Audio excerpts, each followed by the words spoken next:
masara, but already processed that I can pre-mix in the corner of my room in New York or in London, and I can taste tuwo, but don't give me the raw tuwo and expect me to go and make it. Do you get what I'm trying to say with that? So what I'm saying is, in order for us to actually get down to who we want to get down with, your products would have to have gone through a certain value chain. Of course, we're creating a part of our company that is dedicated to what we call branding and counseling. So if you come to us with that idea, we could help to refine it in such a way that gets you ready. And we have the opportunity to also partner with, there are lots of them in the room as well. We need to stop, sorry. This is pitching. So we have to stop you there. Okay. Because he didn't ask a pitching question. We haven't answered the pitching answer. You've not asked for any money or anything. So I need to stop you there and thank you. Please, round of applause. Right? So straight away, as an interventionist, my feedback is that this plane wasn't landed. Your expectation was you're coming here seeking investment. So when you go forward with another pitch, please try and land your plane and make an ask. Ask for an investment, ask for equity shares, ask for some sort, or even a loan. All those things were not, they were not addressed, but your actual business model sounded really good. Your business sounded good, so I like that. That inspired me. But the way forward in a pitching contest is with this excellent business model and your good speaking skills, you must bring about and ask, and then people will respond on that. Okay?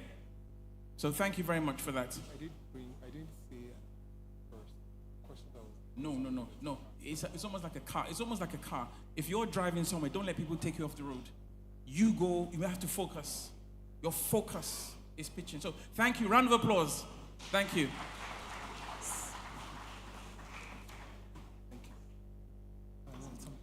Thank you so much. I guess we just have to stay within the time that we have.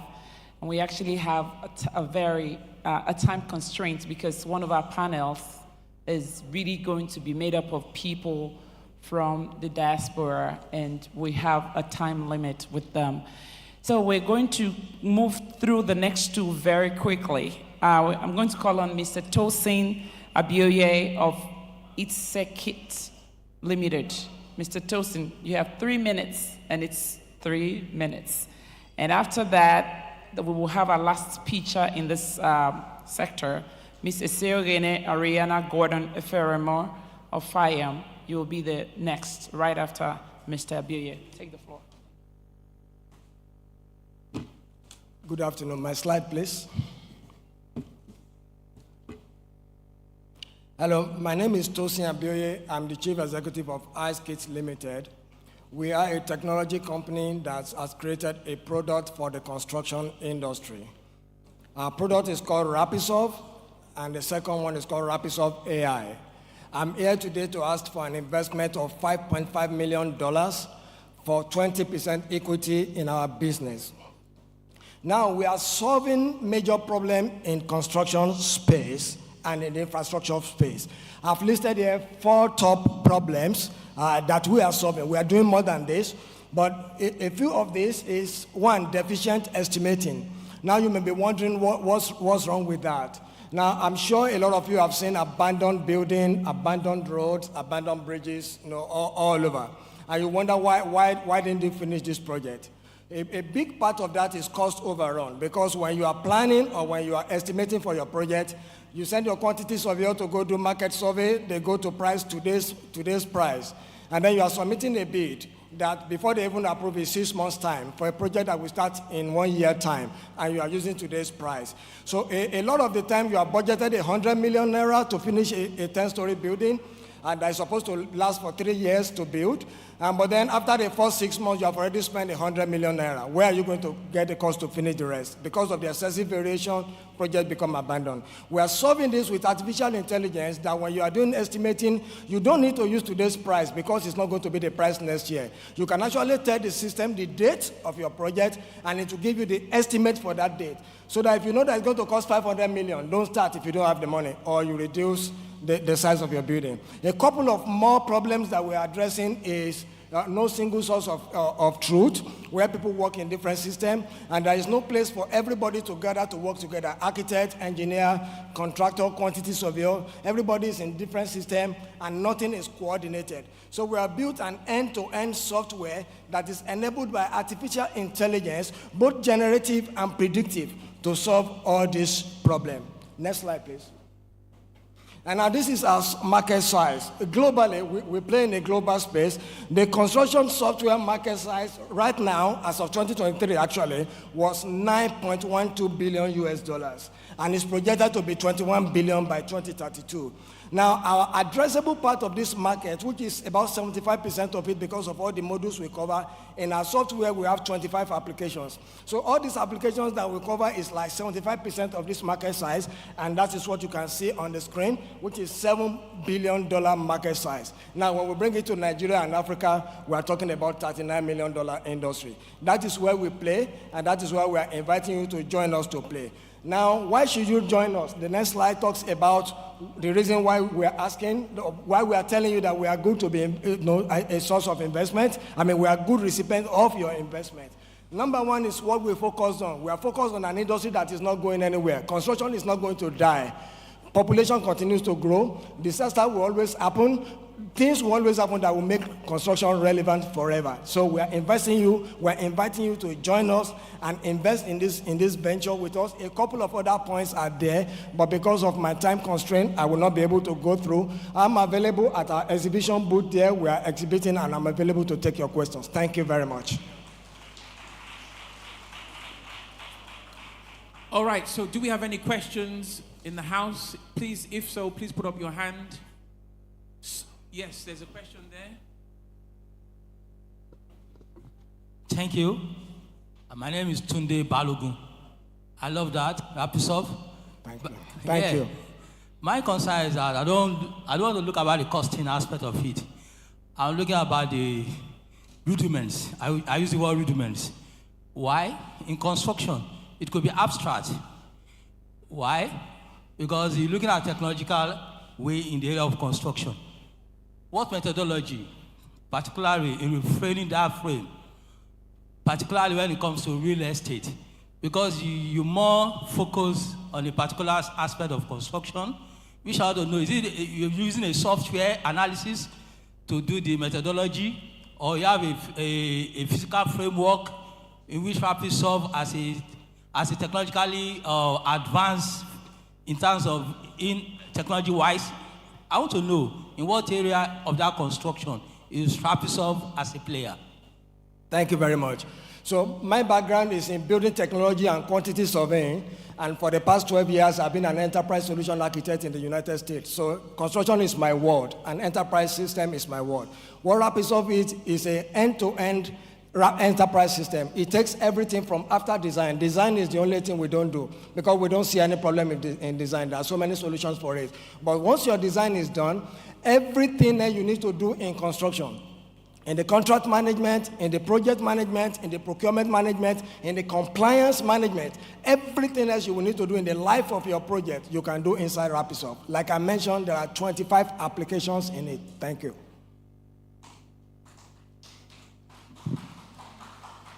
Next question. Thank you.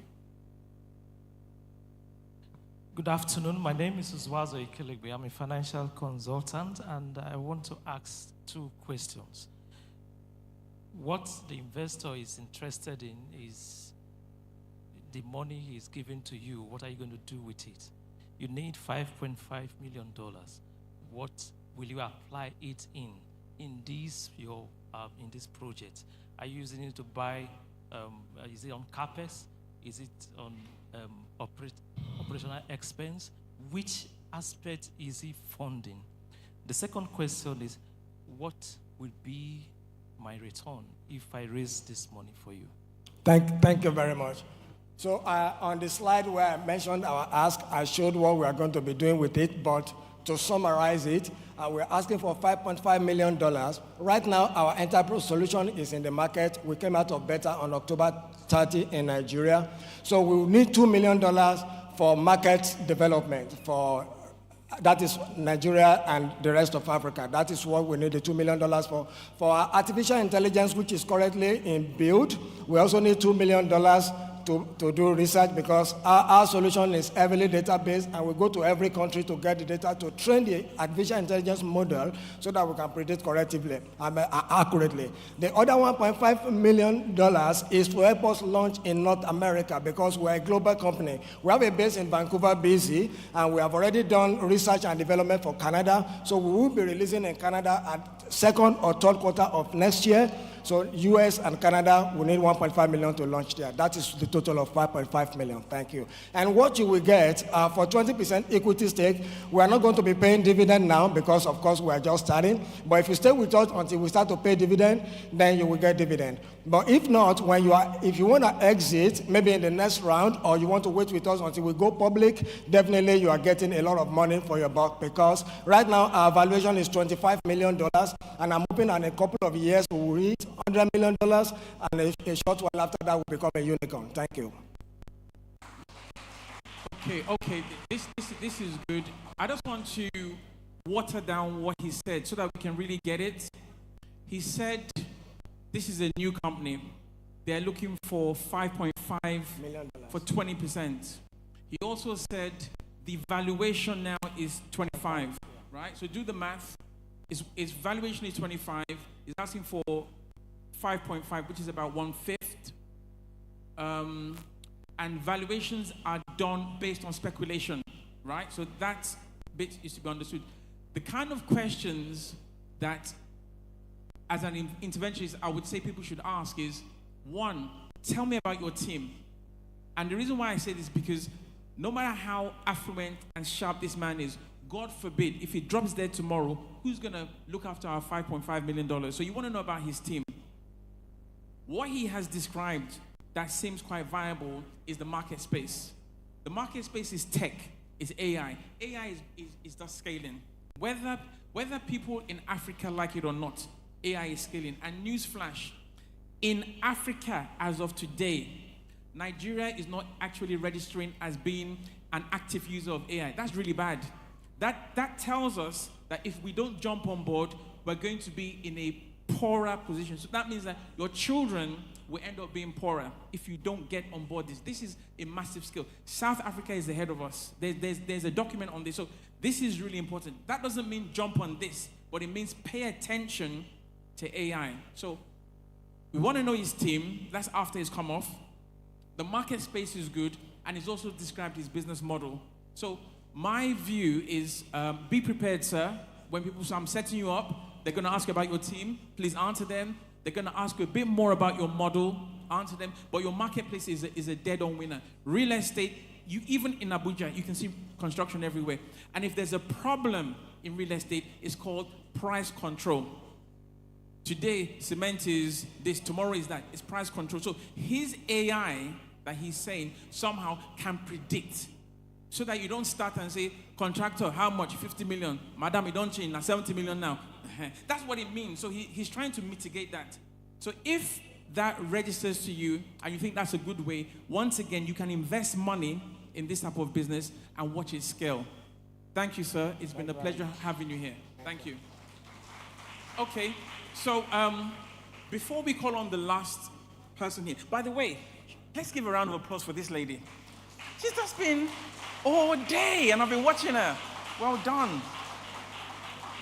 So, in our midst, we have so many amazing people. I'd like to call on, for a Goodwill message, Ambassador Tamuno, MD, Abuja Invest. Ambassador, you're welcomed.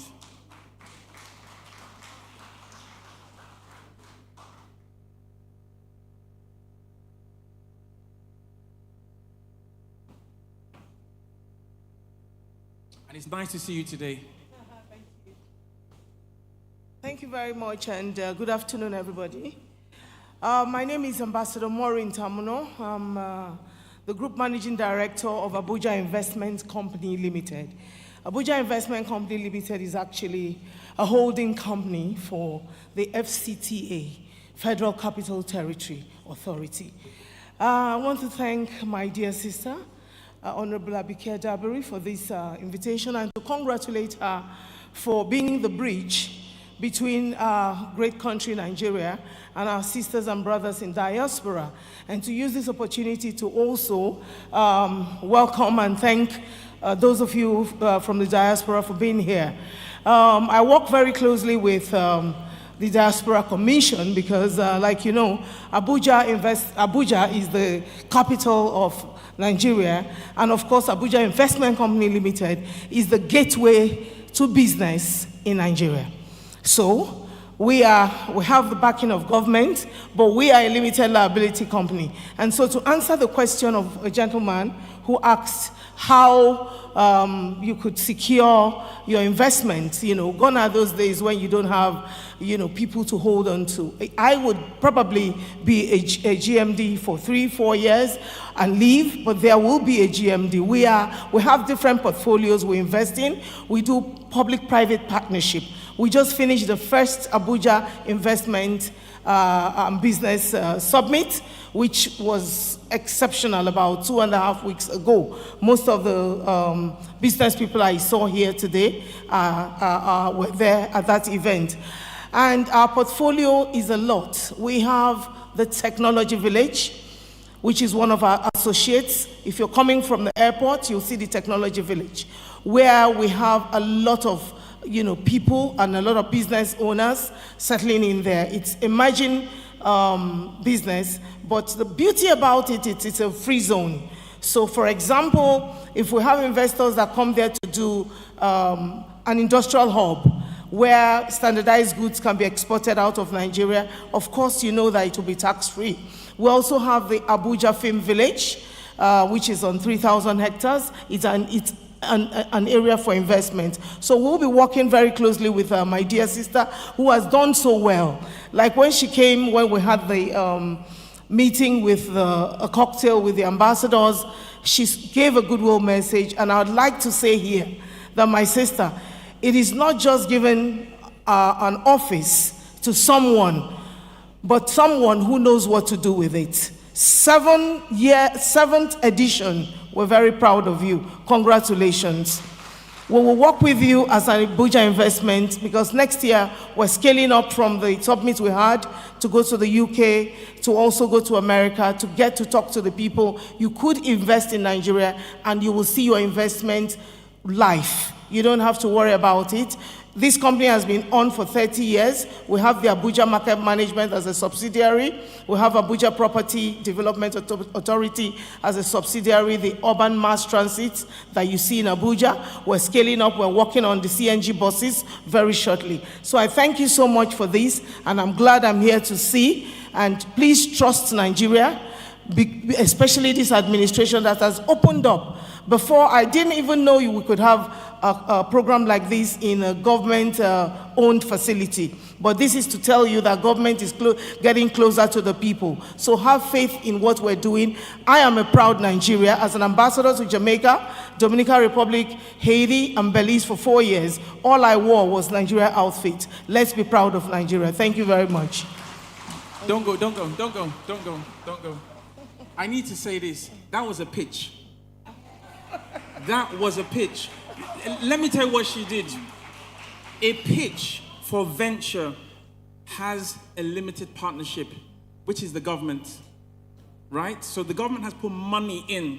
Then they put it into a vehicle, which we will call general partners or practitioners like her. And then they are tasked with growing the money. So the government will say, take 1 billion.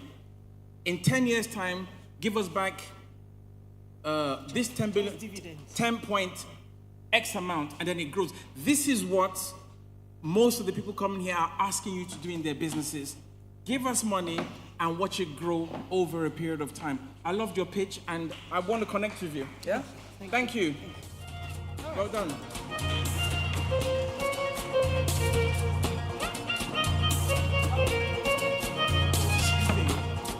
Honorable, stop bullying me.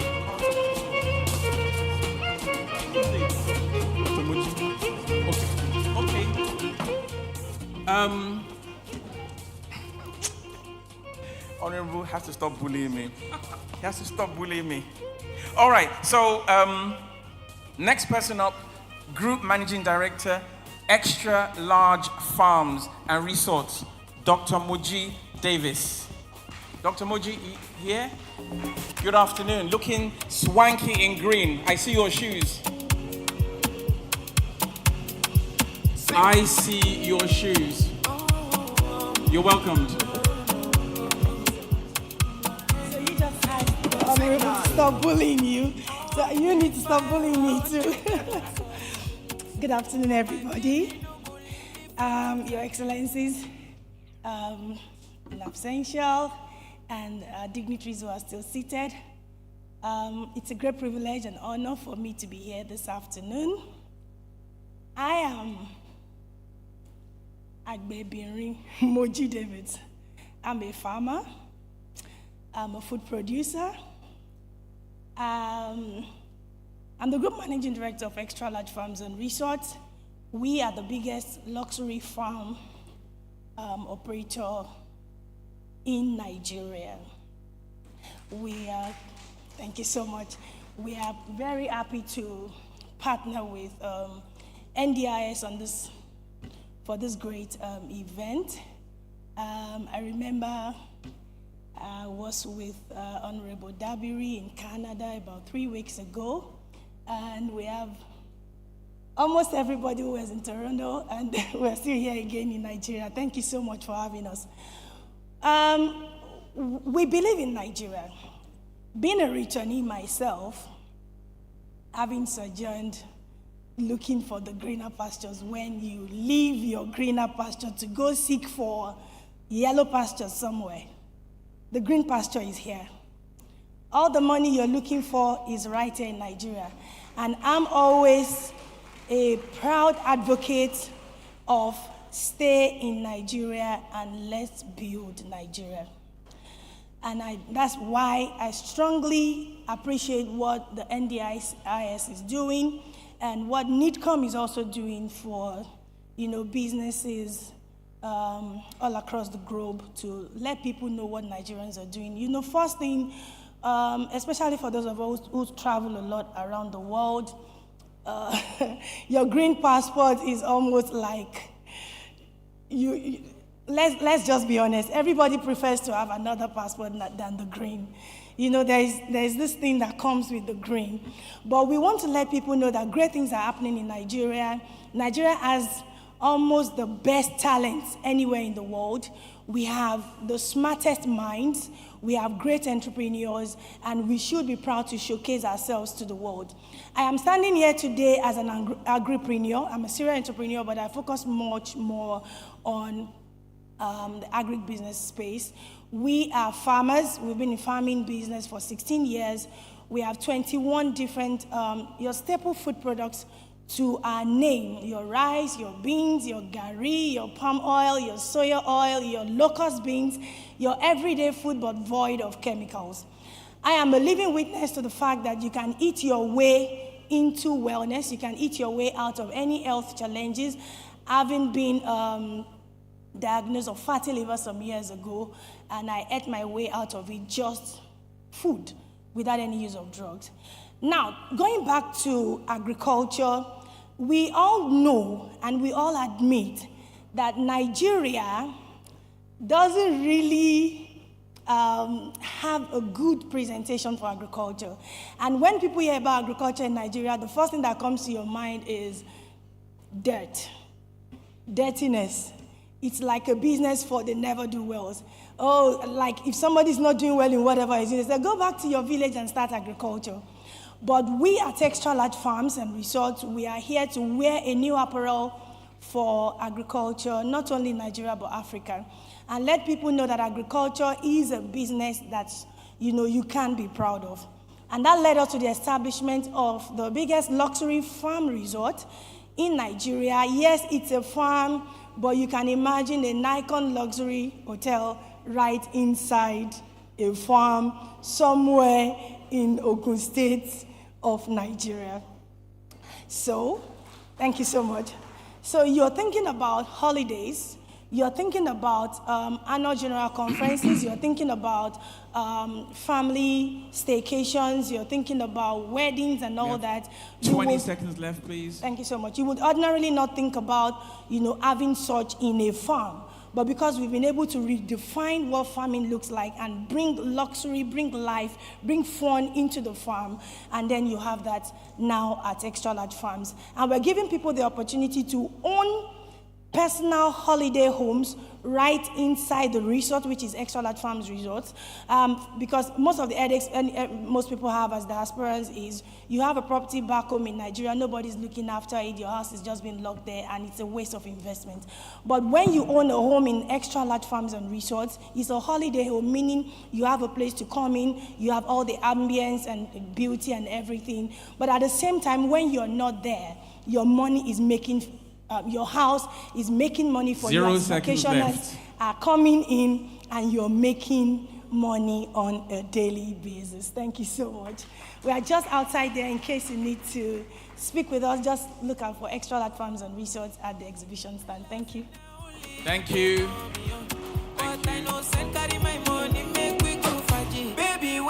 Okay, the last presentation in technology, last but not the least, and the youngest person to present on the floor. Essay. Round of applause.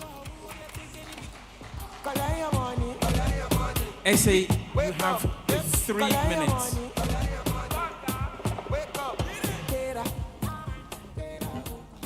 Good afternoon, distinguished guests, and it is an honor to stand in front of a crowd of change makers and individuals.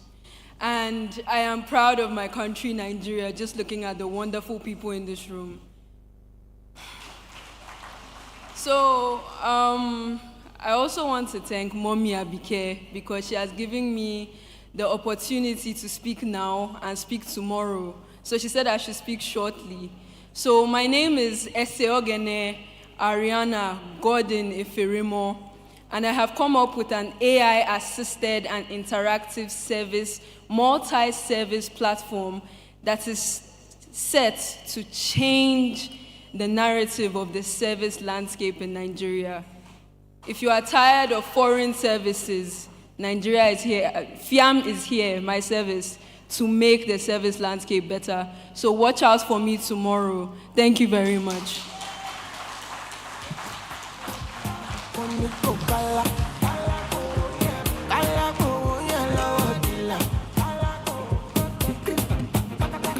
Thank you, Essay, and definitely the whole room will be looking out for you tomorrow. I'm going to introduce the sector. So I'm just going to hand it over to Dr. Badewa.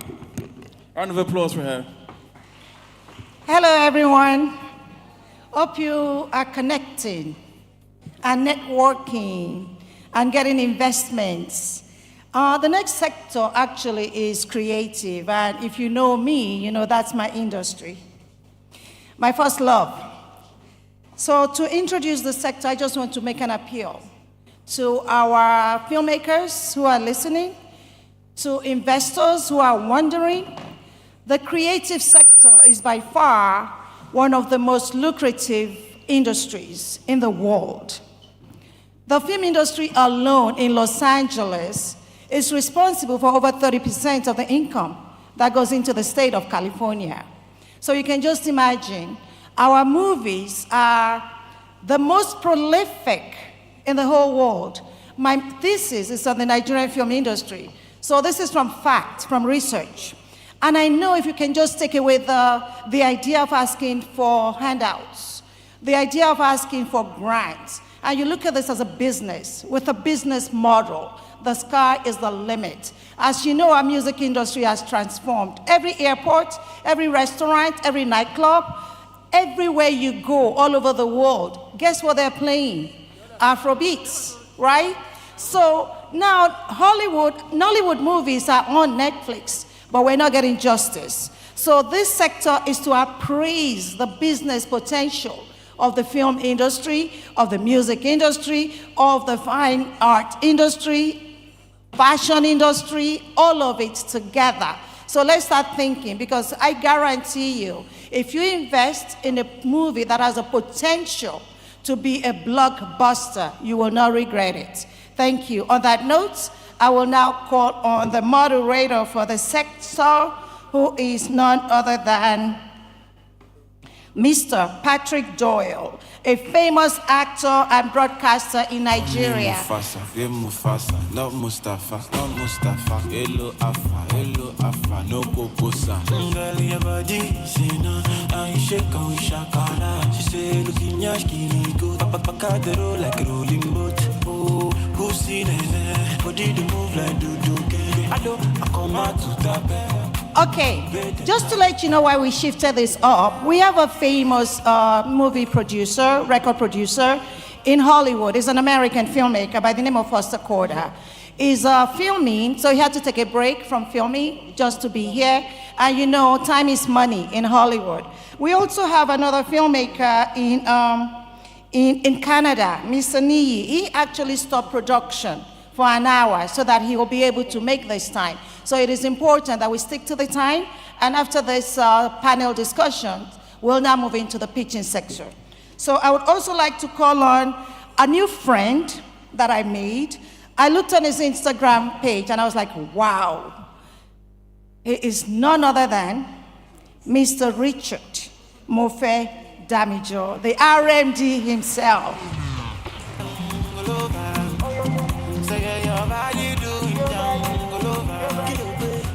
So let me just tell you something. So you know the power of Nollywood. I met RMD at the Silicon Valley African Film Festival in San Jose just last month. And I invited him and he said, sure, I'll be here. So I took a picture with him and I put it on my Instagram page and on my Facebook page. Guess the people calling me to wonder, how do I know him? None other than Americans. They were like, oh, I saw your picture with RMD. I was like, you know RMD? I said, yeah, Nollywood actor, he's very famous. People know who we are. So let's really respect the industry. We have Mr. Foster Corder, he's online. We have Mr. Idris Olorun Nimbe, is the Chief Executive of Smooth Promotions Limited. We have Mr. Ayo Animation. I mixed it up. We have Mr. Idris Olorun Nimbe, founder GCE, the Temple Company. And then we have Mr. Ayo Animation, the Chief Executive Officer of Smooth Promotions Limited. Then we have the Nigerian-Canadian filmmaker and movie director, Mr. Niyi Akimolayo, is online. So I now depart and hand over to Mr. Patrick Doyle. The session is yours.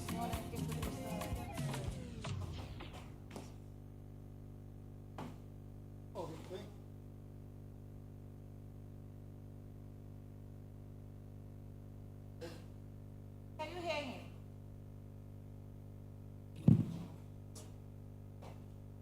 Okay. Hello. Hello. Can we hear me? All right. Great. So this is all about attracting investment from the diaspora towards the entertainment industry in Nigeria. Now,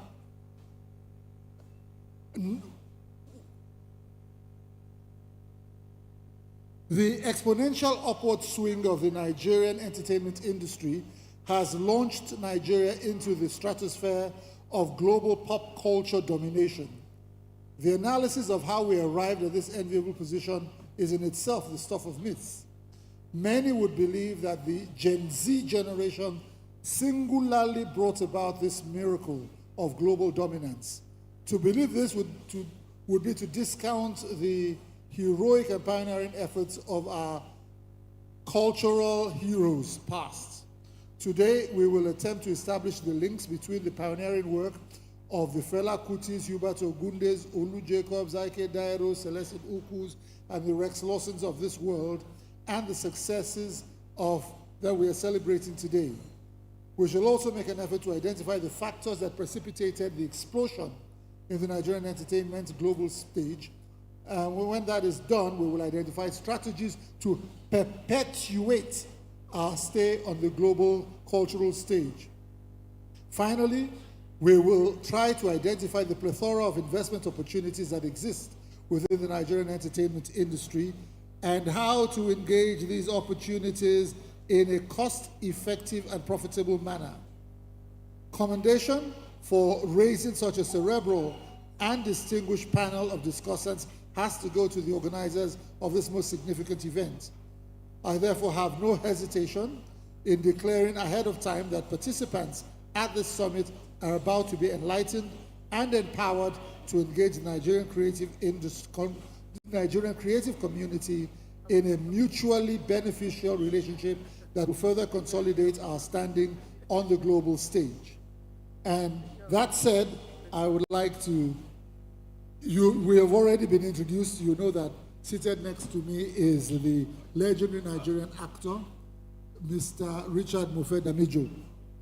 And next to him, Idris Olorunimbe,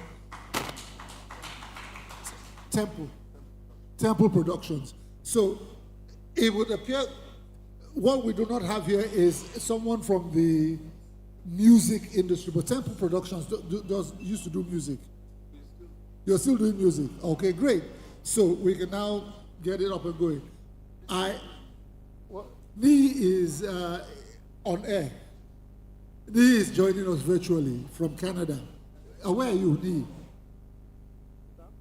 Is Ni able to communicate with us? Okay, this is working now. Great. Is Ni able to communicate with us? Well, okay, I have set the parameters for what we're going to talk about. Let's just go straight into the opportunities that present themselves. Ayo Animation, I would have thought he would have come and see. He's 5 minutes away, so he will join us. And great. Ni, okay, Ni, hi. Ni has directed a couple of movies that I have featured in. So Ni, hi, how are you? Hi, nice to meet you, Uncle Patrick.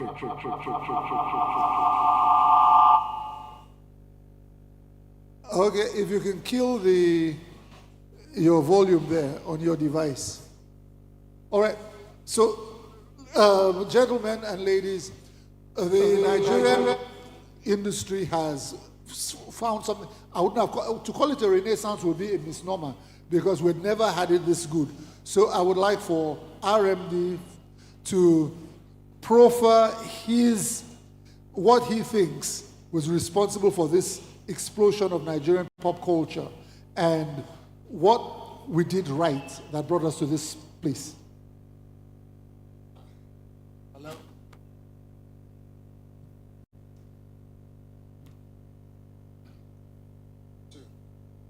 Hello? Two. Okay. I think that Nigerians are the reason why we exploded. We told stories that are for our people, from our people, for our people. We told stories that we all could relate to. It looked like ordinary stories at the time when they started, but we piggybacked on what had been established on NTA. So by the time Nollywood was officially introduced as finished plays or finished TV drama or finished TV films on CDs and tapes, it was a question of just exporting what the people were used to from Village Headmaster and the rest, Masquerade and all of that, onto a form where they don't have to time what is happening on TV. They can sit back in their living rooms and just like they used to watch wrestling or whatever foreign other films that they could watch on their devices, they could then watch Nollywood on their own devices. And that was what was primarily responsible for the explosion of Nollywood in the industry. Okay, so we'll go to the man from Temple Productions. Temple Productions has invested quite a bit of money already into Nigerian talents. So I would just like to ask, especially in the music industry, so how can a corporate investor tap into the abundant talents that we have, especially in the music industry? How does it work out, given the new format of music production and marketing? So, good afternoon, everyone. Thank you for having me. Apologies for coming late. Schedule said we were starting at 4 p.m., so I thought I came early, actually. Please forgive me. So, the first thing is that there's a demand. We all agree that there's a demand. Now, in the past, the challenge was with infrastructure, that we didn't have competing infrastructure to be able to make the same quality of audio productions that obtained everywhere else in the world. Well, that's no longer an excuse. Now, in terms of our population size, our youth demography, and the fact that, okay, Afrobeat, as we know, don't blow, there's still a huge demand. Now, the band always said, maybe since about 10 years ago, that content is the new crude. So what it means is that that end product that we make, maybe it's a movie starring RMD and Mr. Doyle, or a music video that was shot in the studios of Mr. Animashan, it is bankable. So what it means is, by putting your money in it, you own something that's tangible. And I mean, piracy is still a challenge, but because the marketplace is digital, so all of these things also have their digital IDs. So it has even made it more difficult for you to copy it and copy it in the way that our forebears suffered. So there's the opportunity, there's the demand, and there are the people like us who are willing and able to use your money wisely for you and to get you the best product and to also look after it for you. Thank you. Okay, thank you. Ayo Animashan of, amongst other things, he's the CEO and chairman of HIP TV. HIP TV is a music channel. HIP TV is a music channel, and your channel is on the DSTV platform and several other platforms around the world, right? Yes, sir, correct. Okay, so Ayo, you have a grounding in the music industry and in broadcasting.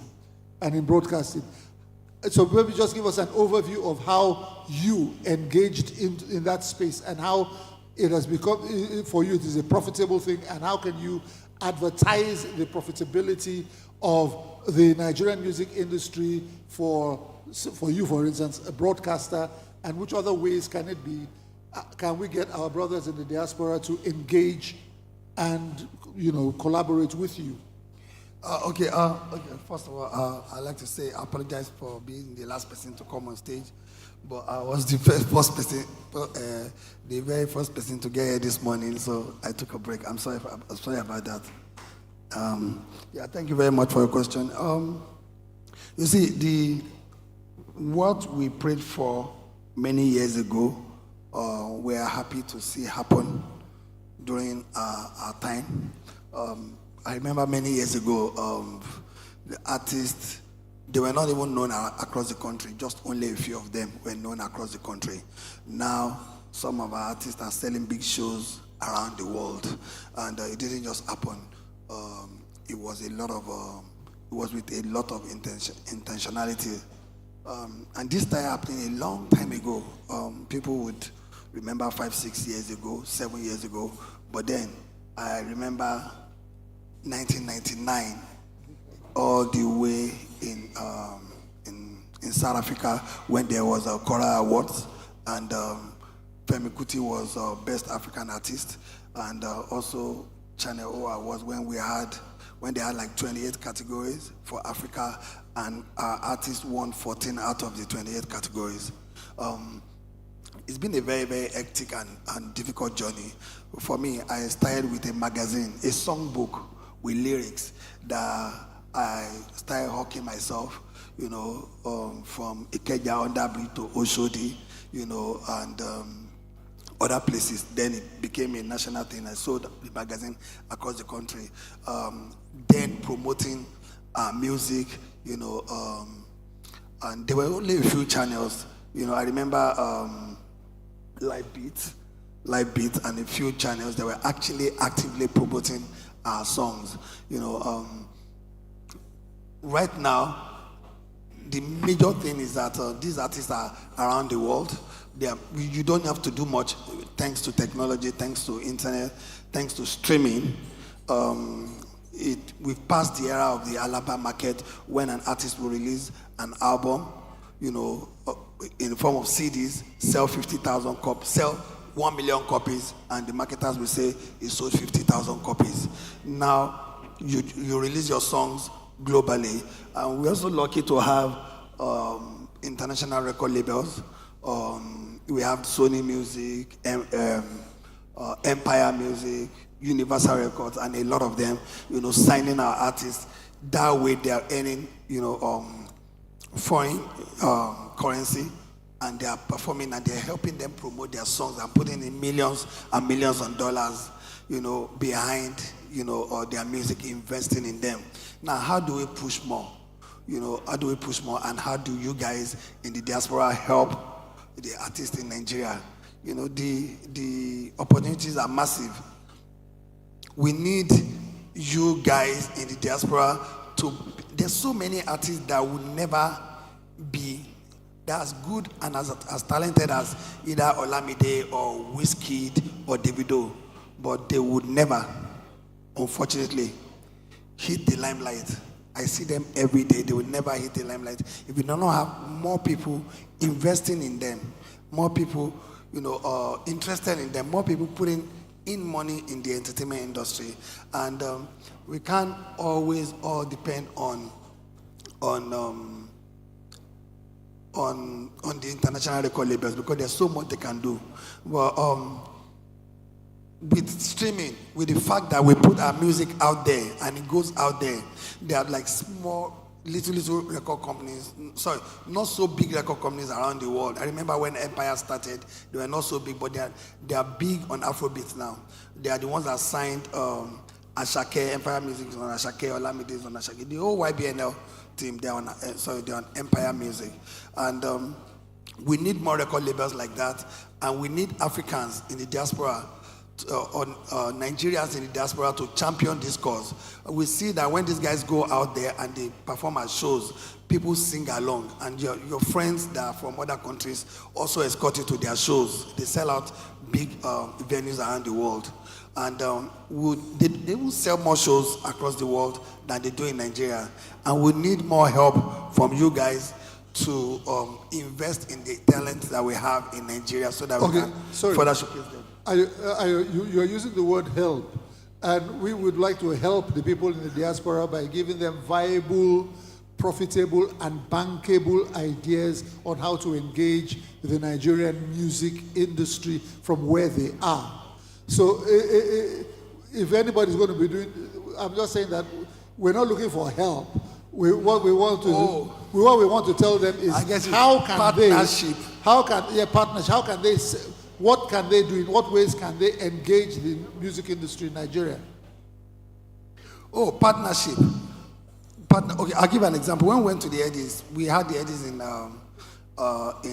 the US, and especially in Atlanta. The last two editions of the Eddies we had in Atlanta, and we had. Sir? Yeah, sorry. I just remembered we have somebody in Canada. I mean, is he in Canada? Where is he? Is it? Okay, if I could.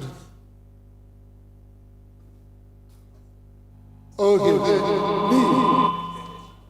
You have directed some very, very bankable Nigerian motion pictures in the recent past. So can you just But you are also a member of the diasporan community. But I see you here more often than I think the people see you in Canada. So just for the purposes of this event and the audience that we have, can you just tell us how you got engaged with the Nigerian motion picture industry and how sell it to your diaspora audience? How is it that you seem to be more successful here? You are more successful here than the chances that you'll be able to create for yourself in Canada. So talk about that. Talk to that.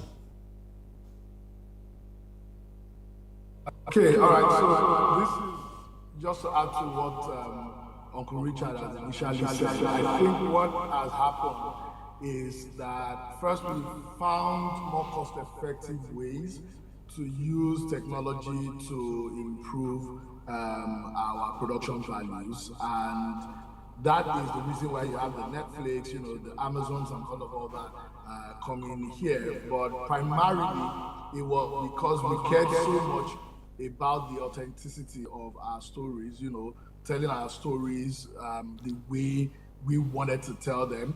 But now understanding that with the use of technology, accessibility to better production tools, we can leverage on that and do something at scale. So the last, 2 films that I've been involved in with Netflix is current Lishabi and Jagagun, and they did huge, massive numbers. They grew the subscriber base of Netflix, and even when we did our partnership with Amazon Prime, there was a lot of significant rise there. And this is largely because they now found these products that they thought were good for global consumption that we could use. For people, what is important to note is that Nigeria we can think about this strictly like manufacturing, a business where, the raw talents are here and we find a way to make all this work and then we can sell. If we do not have proper distribution outside Nigeria, we're not going to be a sustainable industry. The poverty and the economic, worries in the country doesn't really help that much in helping people, in making people commit that much to our work. But we know that there is hunger for it. So if I was in that era, I would be thinking, how can I leverage on technology to make some of the films that are being made here accessible? Also, the other one that I think people should think about is, can you come and invest back here to actually create content? And the content doesn't even have to be completely Nigerian content. We have all the space, the land, we have, more capable hands. Some of the big science fiction films in the world are shot in Morocco, some are shot in Kenya, some are shot in different parts, Rwanda, of Africa. There's no reason why you cannot have international productions leveraging. And everyone is excited about film villages and, renting huge warehouses where they can build sound stages. If I had some money in diaspora and I was looking for, more financially sustainable ways of creating production, even for, an international market, then I can think about coming to Nigeria, work with some filmmakers here, get land, work with the government and bring some of those productions. When you bring those productions, you empower the people here, naturally they take some of all that learning and all that experience and it automatically grows their industry. Another key area that people abroad should explore is animation. Animation is powerful, and we are one of the leaders of animation in the country. Animation is powerful because what you really need is just people. It doesn't require, that much physical things moving around. You can actually be running an animation studio in Nigeria and you don't even live in Nigeria. All the animators can be working remotely if you're willing to invest in an animation studio. Animation is very international. You can make an animation that services North America, that services Europe. You don't even have to make an animation that is based on just Nigerian stories. You can find stuff that can service even the game market, like in Canada, for example. So those are like ways I would think about people in diaspora investing in the country. Thank you very much. Now, let me just, for the benefit of everybody here, the Nigerian box office as of September 2024 has grossed about 5 billion naira. This 5 billion naira, before now, foreign films that were exhibited in Nigeria accounted for a majority of the box office. But as we speak right now, Nigerian film titles account for 50.4% of the Nigerian box office. So that means that as of the end of September, Nigerian films have grossed in the box office meaning the cinemas, have grossed 2.5 billion naira. And this is largely due to the good work of actors such as RMD. But RMD, you were lead in the Black Book, and from the matrix, from the analytics we've gotten from Netflix, it is said that Black Book was probably the most successful Nigerian African film on Netflix.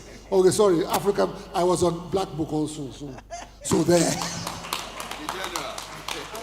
So, but what I'm saying here is that we have that motion picture was done in Nigeria, and it was done, and it has become a reference point even at Netflix, and they point to it, and that is like a pointer to how good the Nigerian motion picture industry can go. What is, if you were going to make a pitch to someone to do something like that, especially people in the diaspora, what would you tell them, and how can they key into the success of a motion picture like the Black Book? Okay, so let me just first say that nobody is coming to save us, and so the work, nobody's coming. The only people that will come are the ones that are here today, the diaspora. It's like a reserve team that you call when you have a problem. The power of the diaspora is so underrated that if you do not begin to celebrate meetings like this and what Dr. Abike Dabiri has done, and what everybody else who is making sure that the diaspora is doing what it's doing today, we will lose it. The partnership is already happening. In fact, when you were quoting the figures of the Nigerian film industry up until September, I can tell you here that by June next year, from January to June next year, we will surpass the entire monies that has been done for this year. The reason being that a lot more diasporan people are beginning to cooperate with us. We are in production meetings right now with a lot of diasporan Nigerians who are ready to invest as a result of the success of Black Book. We shot Black Book with almost $1 million where we did it.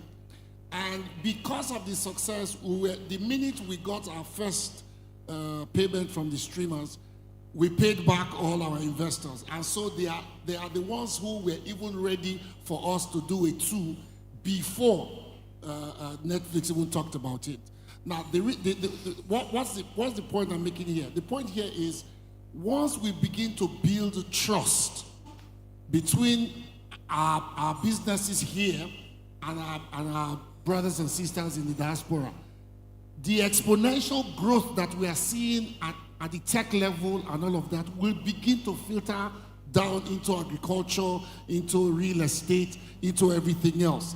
I know that because of how fintech is, it is probably the most visible right now. So we are celebrating unicorns and all of that with all the new valuations that are going on, and Flutterwave, Piggyvest, and co. But you can multiply what is happening in those sectors to other sectors.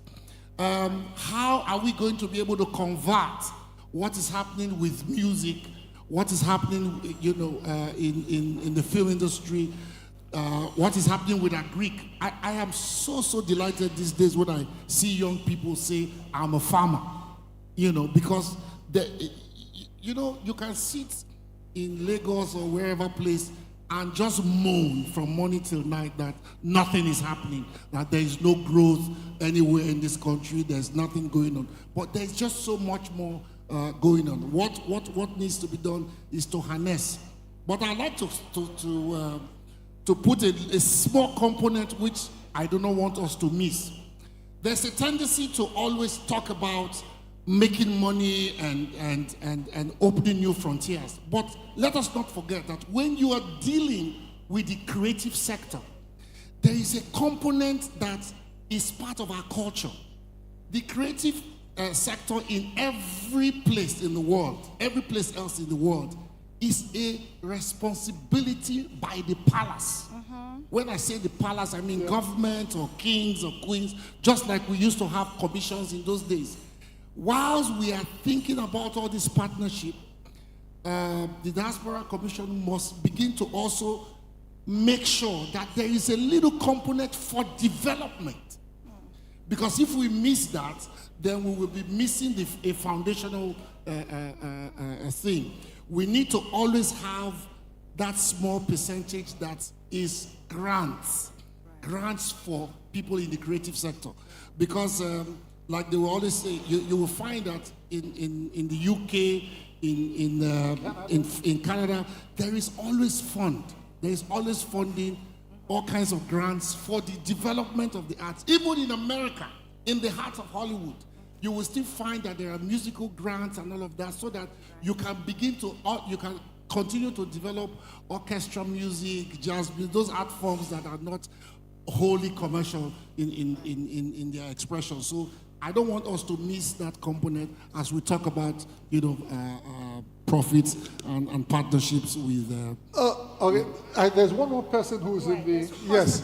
Yeah. Who is? We call on him. Foster. Yes. First. Foster. Can we see Foster and speak with Foster? Hello. There you are, Foster. Now, Foster, I understand you are a Good morning. You are a Hollywoodian.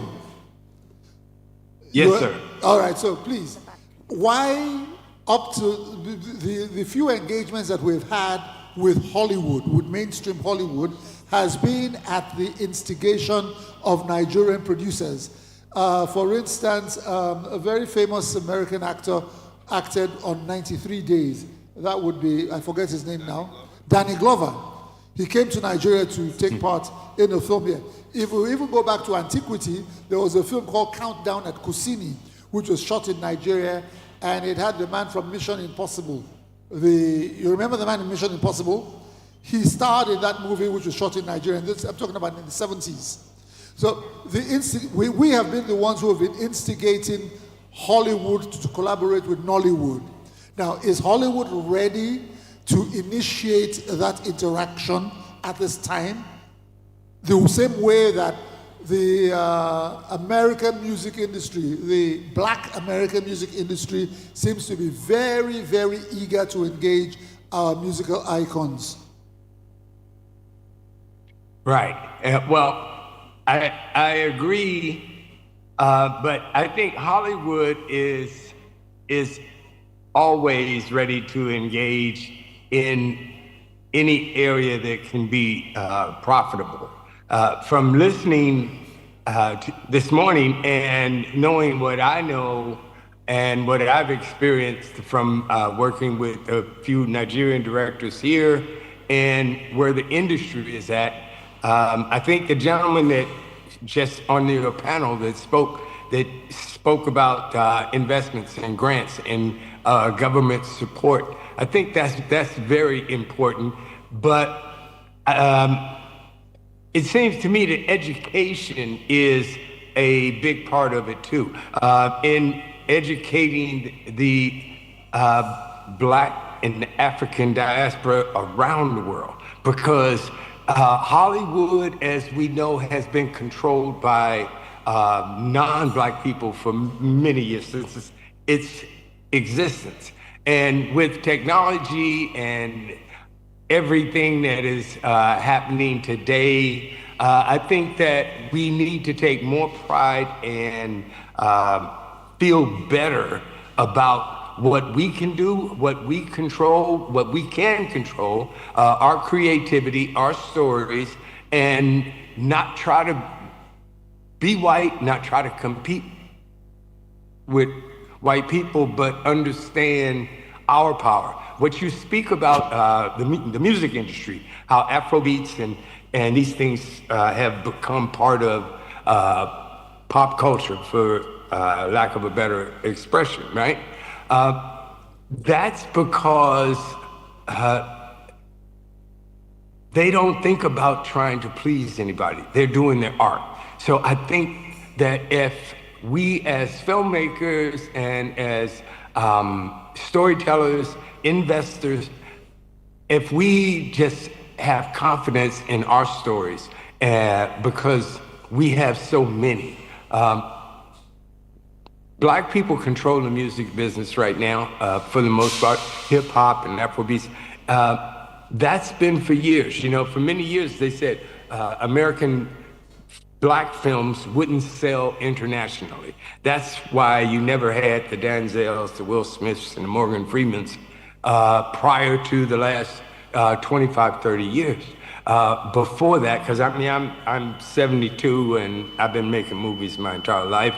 I've supported filmmakers here in Hollywood my entire life, so I've seen the change. And for me, I think that investors in Africa, investors in America need to understand that entertainment is green.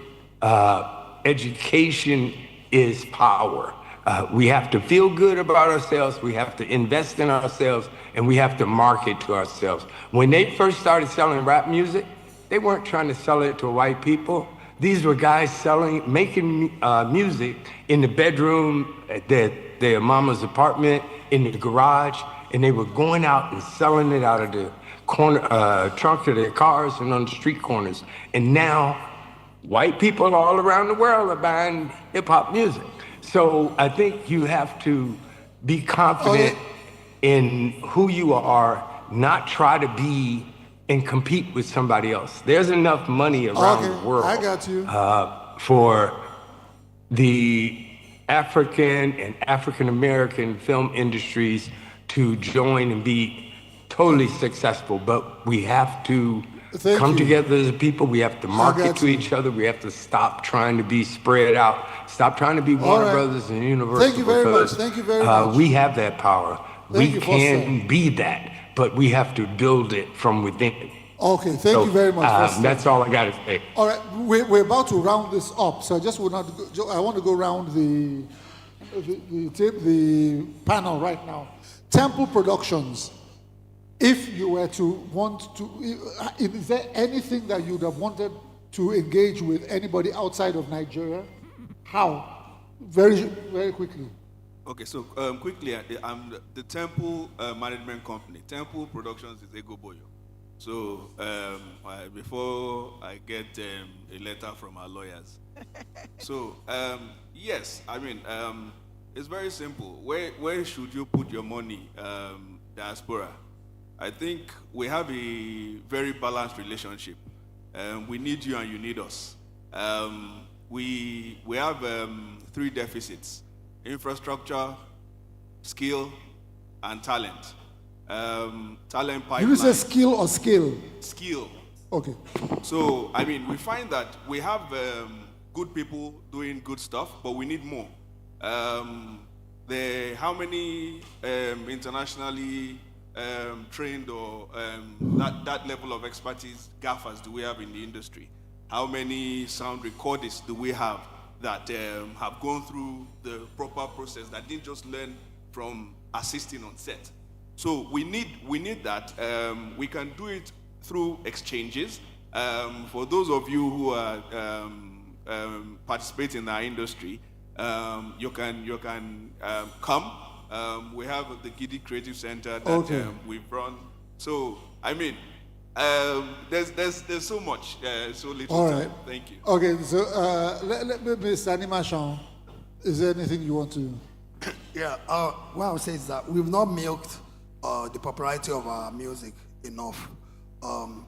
Last year, Afrobeats generated over $345 million on streaming, and I'm not talking about all the streaming platforms. Spotify and another platform generated over $345 million.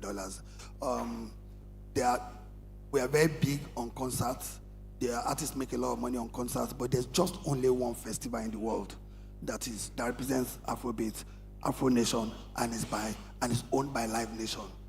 So we don't own any world-class streaming platform. We don't own the only first music festival in the world, and we have so many talents across the continent. So we need to do more. We need Africans in the diaspora to help to partner with us so that we can create more festivals for Afrobeat. There's so much money that's not being made now, and it may not be made if we don't do more in owning, especially the infrastructure and the processes of making money big. So there's an opportunity for people in the diaspora to come together and organize festivals where Afrobeat music can become concerts, management. Afro Nation is not wholly owned by Live Nation. So my Tunde Falaoyo owns part of it. Tokwela and Helios owns part of it as well. I know that. So, I know so that's the Live Nation owned part by of it. That's the Afro Nation part of it. Yes. But I'm talking about Live Nation. Live Nation is owned by. All right, we're about to round up right now, and the long and short of it is that, please, I would like for people who want to do some micro investments, setting up a YouTube movie channel that's a low-hanging fruit for people in the diaspora. The average cost of to set up a YouTube movie channel and the returns on the investment are huge. I urge you to research the return on investments on YouTube channels, and the cost of producing YouTube movies is like about 10% of the cost of a blockbuster. And so that is something that I would ask people in the diaspora to look at. It's a very low-hanging fruit with relatively small investments in terms of what you need to put out. He mentioned something that is very important. He said, you need us, we need you. Some of all of this is going on already. There are diaspora, at least I'm working with a few of them already. Recently, a friend of mine just left 2 days ago. She came from Maryland. She's not even Nigerian. She is from Cameroon. She came to shoot YouTube movies. So a lot of people are already coming and trying to invest. The issue is the trust issue. Some of them have been burnt, and because they've been burnt, they don't want to come back. So the prayer is that if you're coming to this sector, please don't be in a hurry to start with everybody that comes to you first, to say they can build something with you. Look for the people, the arrowheads who are there, and ask them. Look for character references before you throw your money in. Great advice. They can work with the Diaspora Commission, because what happens is that it is only when they have been burnt that we get the phone calls that say, "Oh, RMD, you know this guy? I gave him over $20,000 and he hasn't submitted films to me." Because we've had reports like that, and that's very discouraging. Okay, so that's it. That we can throw that to the NIDCOM, for NIDCOM to be like a vetting agency for people who want to interact with people. And NIDCOM, you know that I'm here, and if you need any information about people in my industry, I will give it to you straight up. Thank you so very much, everybody on this panel. Please, let's appreciate them. And there's a point I want to make before we close. The entertainment industry impacts every single sector of the economy, every one of them. You're making a film, you're depending on energy, manufacturing, petroleum, you're depending on agriculture, you're depending on hospitality, every sector whatsoever.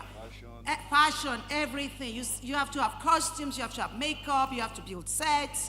So really, it is. You just mentioned something. Those of you who are in real estate, practically all, because we do not have sound stages, most of our films are shot in shotlets, owned by a lot of you who will stay abroad. So the film industry is keeping your shotlet business alive and doing well. Thank you so very much. Nollywood, Hollywood, everywhere. Okay, questions? Oh yeah.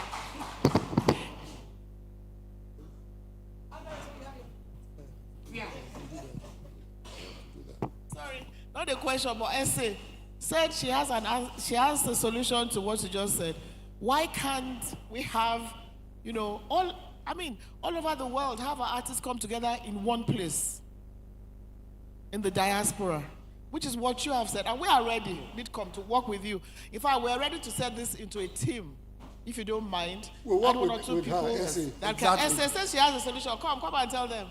It's 20 years. She said she's the solution to everything you have said. Fiam. So, you can call me Fiam from now on because I provide quick solutions to Nigerian problems. So, so I've noticed we have a lot of Nigerians So we have a lot of Nigerians, and when someone does something, most people want to break into the market as well. But then it's harder for you to break into the market when some particular people are already in the market. So, and it's really difficult to reach top-end institutions that provide entertainment. For example, if I want to reach someone like Davido or Whiskey to come for a show, it's so difficult to reach these people, and it's so hard to find their managers and all those things unless you go through so many places. So why don't we have a platform where these institutions are registered on, and to know that you're serious, you have to pay a particular fee to set up a meeting with them. That way, it is easier for the Nigerians, the mass, to get access to these people, but they can't get access to you if they don't have the funding or the ideas. And people on the app, and we, the back-end people, can manage and vet them before getting them to you. So the producers, like you people, distinguished, can, so that the distinguished here can easily, okay, I've said what I want to say at the end of the day. Okay, you set up a distillery where you distill. A platform where we vet them, but then we vet them so that you get the clean people and they come to you and you're able to pick those talents. Okay, thank you. All right, we really need to wrap it up. Yeah, is that all? Okay. We still have the pitching session on entertainment sector. Okay, picture? All right. Once in a lifetime opportunity. We have the president of Actors Guild Abuja chapter in the room. Is he still here? Mr. Emmanuel, come on, please.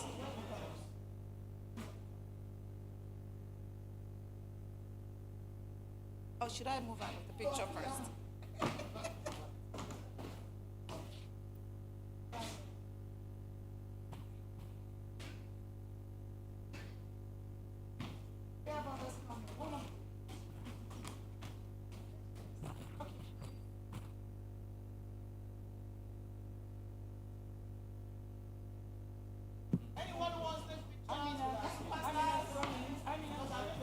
'Team members, if you want to take pictures.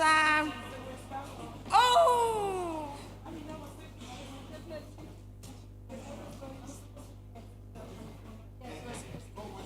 Let's take our pictures in the next 1 minute and round up. We need to start the pitching soon.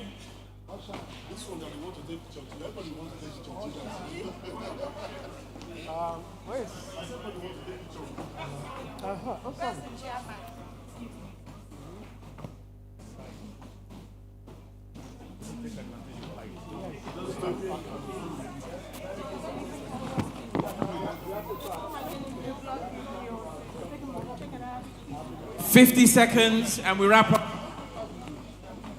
Into your picture quickly.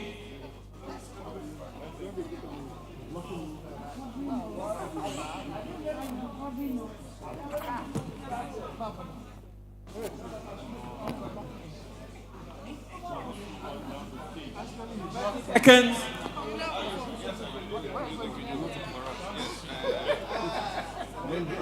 I like a blood vest. 20 seconds. We're moving into the pitching section now.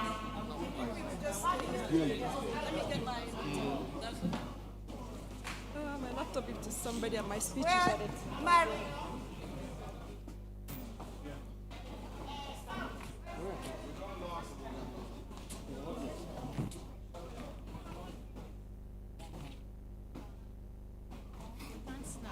No. This is not possible at all. It's not possible. What? I mean, this way. There's no need. It's all right, please. If we'll move on now to the next session, to the pitching session, please. I hope the pitchers for creative are present. The creative pitchers, are they present? Announce them. Okay, while we wrap up on the pitches, the moderator for the pitching section is Hajia Amina Musa Baba Suzuki, CEO, Pan-Afrique Investment Consultants France. The interventionist for the session is the CEO of Bridge and Value Paris, Mr. Abiodun Dominic Ojunuga. I'm just going to read out the names of the 6 pitchers that the moderator will call later on. So the pitchers in this session are Uyi Shalom Enabulede of Chiki Films Productions, Bob Olukoya, Diaspora Fund for Grassroots Sports, John Mark Emenga Iyo, Extreme Visual Media Limited, Olufunton Fawohure, Chef Funti Place, Emeka Charles Uwanko, Beva Nova, Destiny Omon, Nollywood Ghana chapter, and last, Dr. Uche Ibe, Made Fashion Nigeria. So now we hand over to the moderator, Hajia Amina, to start the session. Okay, I will just move. Round of applause, please, for Hajia. Do you want me to come there and I can speak? Hello, hello. Production house. Ladies and gentlemen, distinguished guests, and esteemed participants, good afternoon. My name is Amina Suzuki. I am the CEO of Pan-Africa Investment Consultant. Okay, it's not loud, right? Okay. Hello, hello, hello, hello. Which one is better? Oh, maybe I should. Hello, maybe I should speak very loud. Yeah, okay. Hello, ladies and gentlemen. My name is Amina Suzuki, CEO of Pan-Africa Investment Consultants, PAIC, in France. We actively participate in prestigious events like the Cannes Film Festival and NIDCOM, where we position Nollywood on the global stage, attracting international collaborations and partnerships. By leveraging our diaspora connections and promoting Nigerian culture, we can create sustainable job opportunities, boost our economy, and enhance our global standing.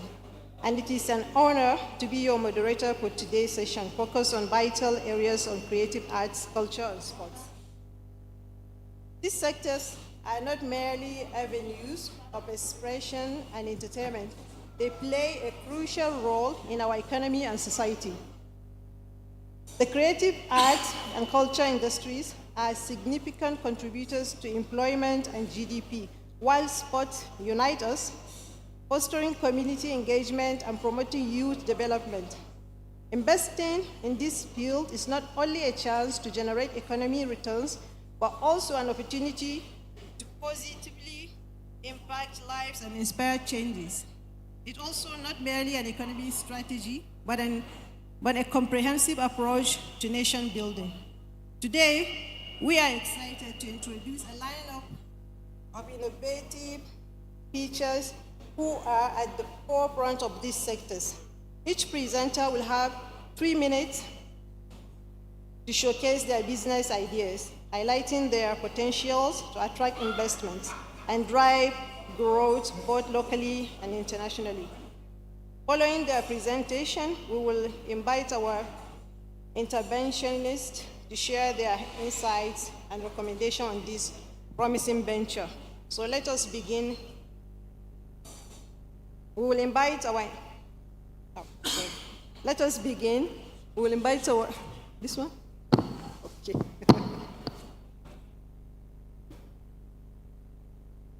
I have already said it. Each presenter will have 3 minutes to showcase their business and ideas, and so that we can attract investors.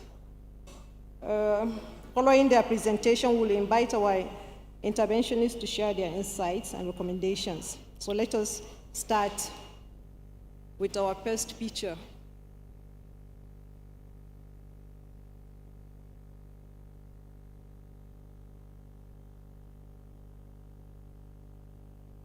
Is it Uyi? Hello, is it Uyi Shalom? Uyi Shalom? Uyi Shalom, yeah.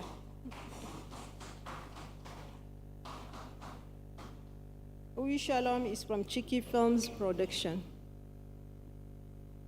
Welcome, good afternoon. Good evening, ladies and gentlemen. Media, please. Video. Video.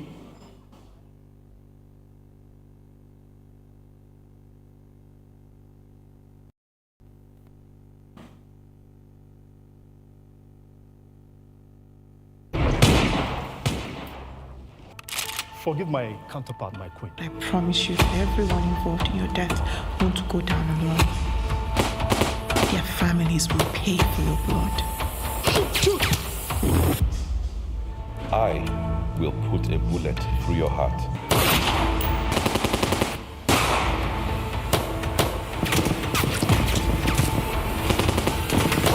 This is for my soul.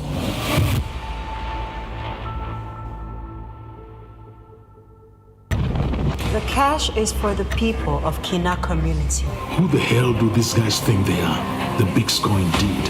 Hear or see anything suspicious, let me know. Philip, you come. I'm a hacker, so I return the favor. The heist that will bring Honorable Adams me back. We're very close to apprehending them. I just need some more time.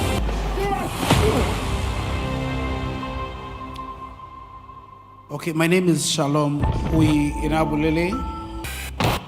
I'm the founder of Chiki Films Production based in Abuja, Nigeria. And I have over almost 20 years experience in filmmaking. And over the years, I've been opportune to work on major films like Up North, Baron Queen, and The Big Score. Today, I'm here to seek for 200 million to expand my business. My company right now is valued at 110 million naira, and we are giving 20% equity in our business. With this funding, I tend to make a feature-length film that will tell the African story so that we can meet the demand for our films in Netflix, Amazon Prime, and YouTube. Our approach is different.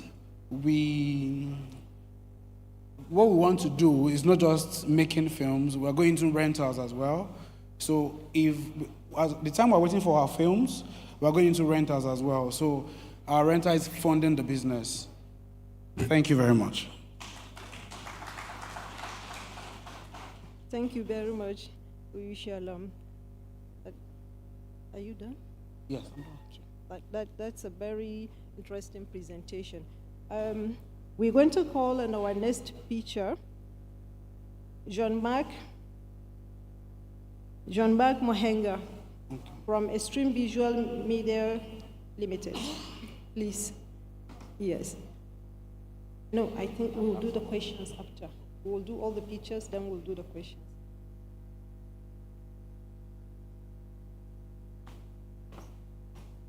He's not here.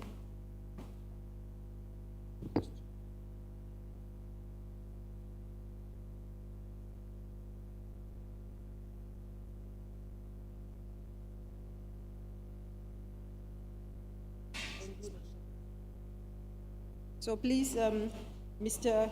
Uyi Shalom, will you come back so we can do the question now? Thank you. Yes, any questions from the audience, please, for Mr. Uyi from Chiki Films Production?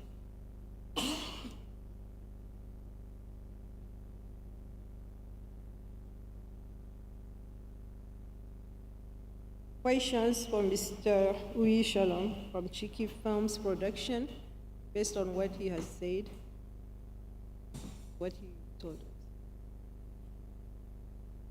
Any questions from members of the audience in respect of the pitch that you've just listened to? If not, we'll move on to the next speech. No questions? Actually, the discussions we just had from our panelists before this pitching, there's a lot of things, and gave a lot of information about the Nollywood and Nigerian creative arts. We can't say more than that. They have already done, the base for us, and we really appreciate it. There's a question here. There's a All right, thank you, Mr. Uyi. I noticed that you kind of rushed through. Okay. Perhaps you even just spent 1 minute. I'm not sure about that. And you ended very abruptly. Okay. But if I'm correct, you also talked about rentals. Yes. Is it part of what you want investors to invest in? You didn't really talk much about that. So what exactly is the rentals part about? You talked about evaluating your business at 100 million, is it? 200 billion. Okay, so you are requesting for 200 million. Yes. And what is that 200 million going into? It's important that you let us know. But you just ended with that rental thing. You didn't really talk much about it, so we probably didn't get a clear view of what you wanted. Thank you. Okay, the 200 million is going to film production, rentals. So one of the reasons we are doing rentals is that I've noticed in Nigeria today, what's the problem of major film companies is there's no money funding the company. So most times, if you have rental business, it can fund the company. So that's why we're going to rentals. So that even when we are in post-production, our films, we have maybe 6 months or 7 months to produce a film, our rentals can be going on and we'll make more money and the business will not die. That's the reason why we're going into rentals. Okay.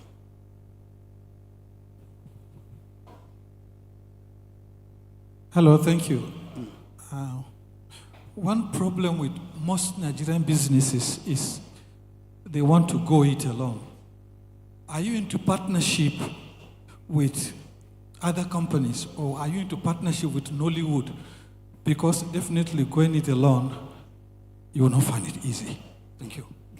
Okay, I'm in partnership with some of my colleagues and some other partners.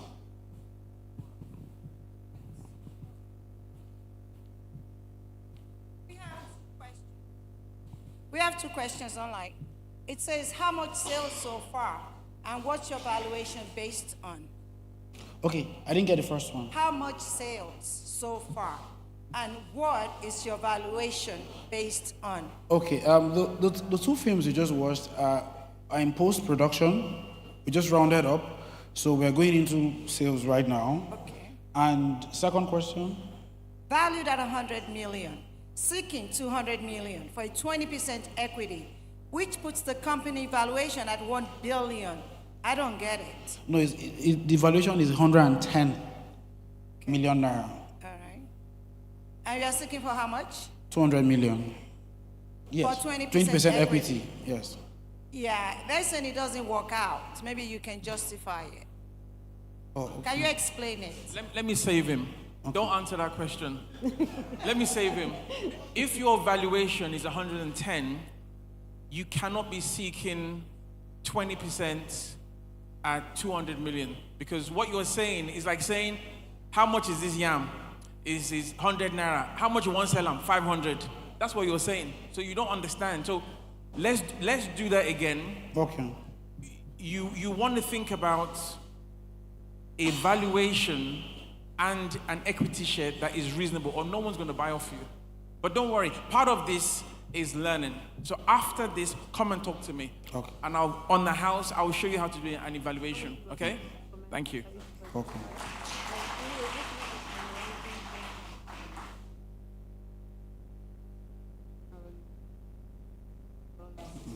There's one person. Somebody says. All right, good afternoon, everybody. Mr. Chiki, I remember Mr. RMD said the short black book for about 1 billion or thereabout. You need some money to do some films, and about 200 million is actually what you're looking for. So my question now is, how many films are you thinking of doing? That's one. And what's the time span of getting return on investment? Because I know one of the biggest challenges we have in this industry that I'm also in is return on investment. So what time are we looking at? Okay, my name is Emmanuel Eyaba. I'm a filmmaker and a media consultant, former chairman, directors, Guild of Nigeria in Abuja. So my question is, what kind of films are you thinking of doing? And then what's the time span that an investor is looking to get investment? Thank you, sir. Okay, we're making a blockbuster movie, and with the experience I have, I know what it takes to get to Netflix and Amazon Prime. And we'll be making one major feature-length film, then we'll be making some films for YouTube as well. Then in terms of when your return on investment, it's going to take almost 2 years, a month and 8 months, a year and 8 months. All right, thank you. There's a question from the back there.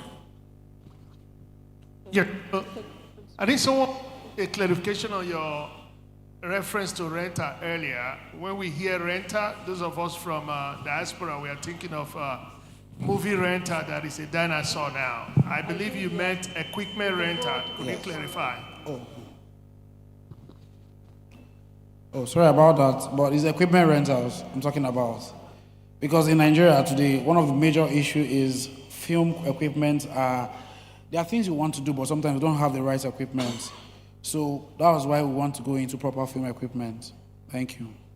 Thank you Thank you very much. Thank you very much.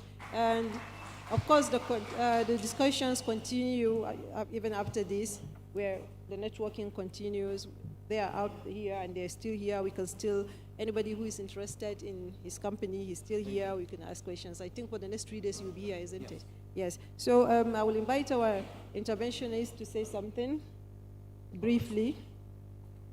Thank you. Hello? Hello? You have to press. It's okay, yeah. Like Hello? this. Hello? It's not working.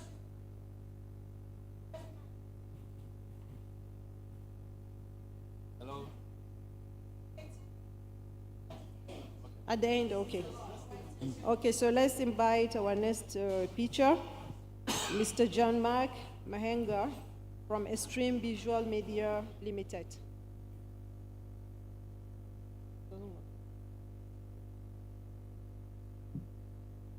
Mr. John Mark from Extreme Visual Media Limited.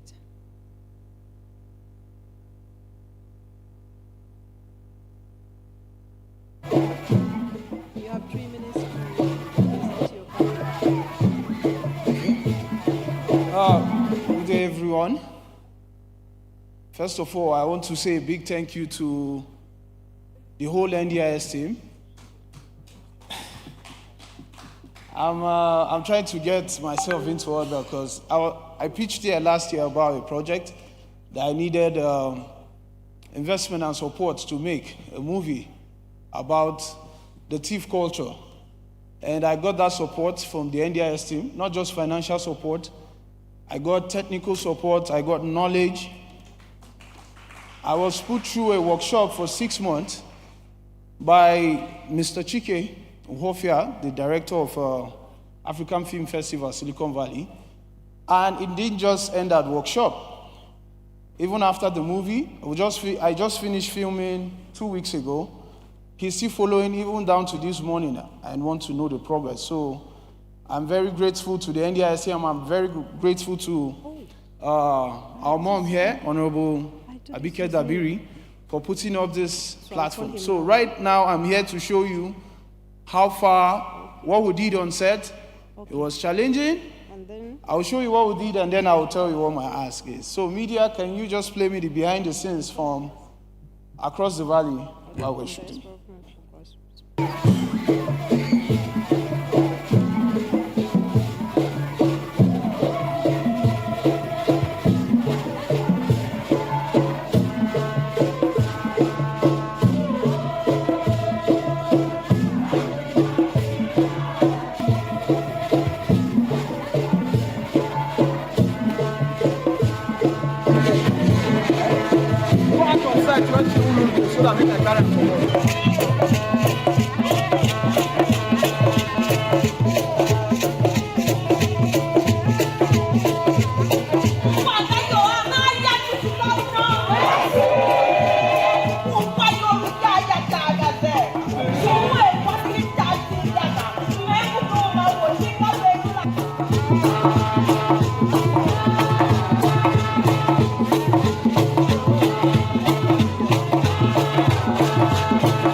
Thank you very much. Due to the very short time, like we just finished filming last week, the movie is in post. We couldn't put up a proper trailer, but I hope the journey I took you through the behind the scenes showed you the elements of what you'll be expecting to see in the future-length movie, which is a movie about the thief culture. Not just the thief culture, it's a story about the Nigerian copper, a youth copper who was posted to do his NYC over there. He found hospitality, he found peace, and there was an ethnic union between both ethnicity. So this is how far we've gone with it. We're in post-production, and I'm here because of the support I got. And so far, so good. While still in post, I've had a lot of engagement with aggregators, with people who have already engaged in and want to have this on their platform, which is a very good place for me. All I have to say is, I had a dream when I was 11, when I was 12, that I would tell a story about my culture, the thief. And with the support I got here, I didn't just end up telling a story about the thief, but I also had my own story because the experience was massive. So I'm here to ask for people who will come on board as we roll up with the next phase of the production with their names and their signature and imprint on this project. So what I'm giving out is a naming right to both brands and individuals. I have naming rights for both brands. Like if you want your company to have a signature registered on it before it goes out, before all our publicity materials goes out, for the premieres, for the cinemas, before we get out there, there's a naming right for you.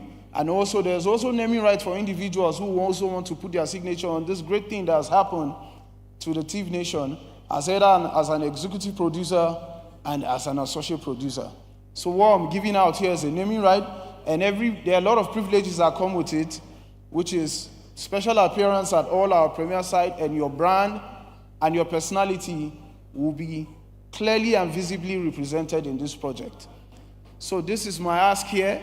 And for the brand, we're asking for just 5 million naira to have your brand represented on this movie. For an individual, 2.5 million naira for your name being represented as an executive producer, and 1 million naira for associate producers. I want to tell you that what I started here is great. And just like I said, I'll keep thanking NDIS. I'll keep thanking everybody here for the support they gave me last year. And I believe that with the support I'll get this year, we'll continue to tell our stories. It has always been our desire to tell our stories. And on this platform, we're able to achieve that desire. Thank you very much. Thank you very much. Extreme Visual Media. That is a very interesting presentation. Thank you so much. And if we understand well, you are not asking for investors. You are actually asking for, I don't understand what. Okay. Because I heard 5 million. Already have investment. It's the investment that has enabled me make this movie this far. Okay. So I'm only here to offer what I have, which is a naming right. Okay. Before we roll out all our publicity materials for it and have the movie out. Okay. So what we're offering is just a space where we could accommodate others to have their signatures on this great history. Okay, signatures means like executive producers or? Yes, as an executive producers and For brands, like for brands, you for have... brands, or advertisements, publicity? Yes. Okay. Yes. So if we have questions...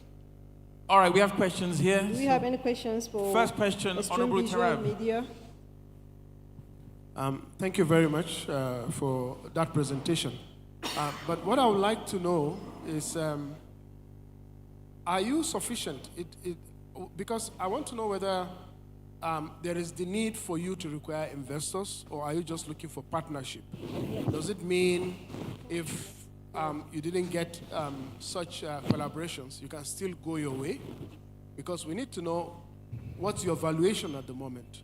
What's your current investment? What do you need as a whole to conclude this movie? Does it mean that you are satisfied with what you have and you can go ahead, but you still need collaborators, or you're stuck somewhere and you need to move ahead and you need support? Okay. Thank you. Thank you for that question, sir. Yeah, at this stage where, let me use the word, let me answer from your second question. I'm satisfied at this stage. I could move on from this stage with what we have. Like, the movie was fully supported and funded from pre-production to post-production. That's the stage we are.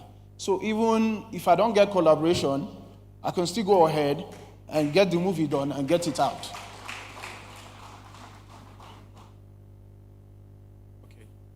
All right, so if there's anybody online, that you're online, you're on Zoom, you're online, if you have a question, please send it through so that we can read out those questions. While we wait for that, so you are not looking for investment in your business. It's just for a production of a film. Yeah? Come again, sir. You're not looking for investment in your business. You're just looking for extra cash for a film. No, sir. So what are you looking for? Just like I said, I'm looking for partnership and collaboration just before this movie rolls out. For this present movie that I just showcased here. So it's for a movie, not for a business. That's what I'm asking you. Not for a business. It's just a movie. A movie. Yes. That's one. Number two, you already have investors. Yeah. How much have they given you? They've given me 15 million.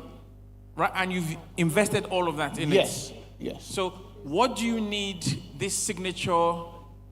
How much is that? How much does that cost? And what's it for? Okay.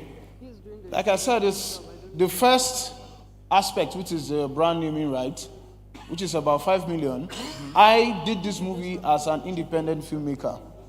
Now, for the people coming in as a brand, I'm registering their brand as an official production company that my movie is showcasing. So like when the movie starts out, the credits of the movie rolls out, before it gets to where I receive the credit, let's say it's a deep motion picture film. So you see Deep Motion Picture presents a John Mark E.O. film.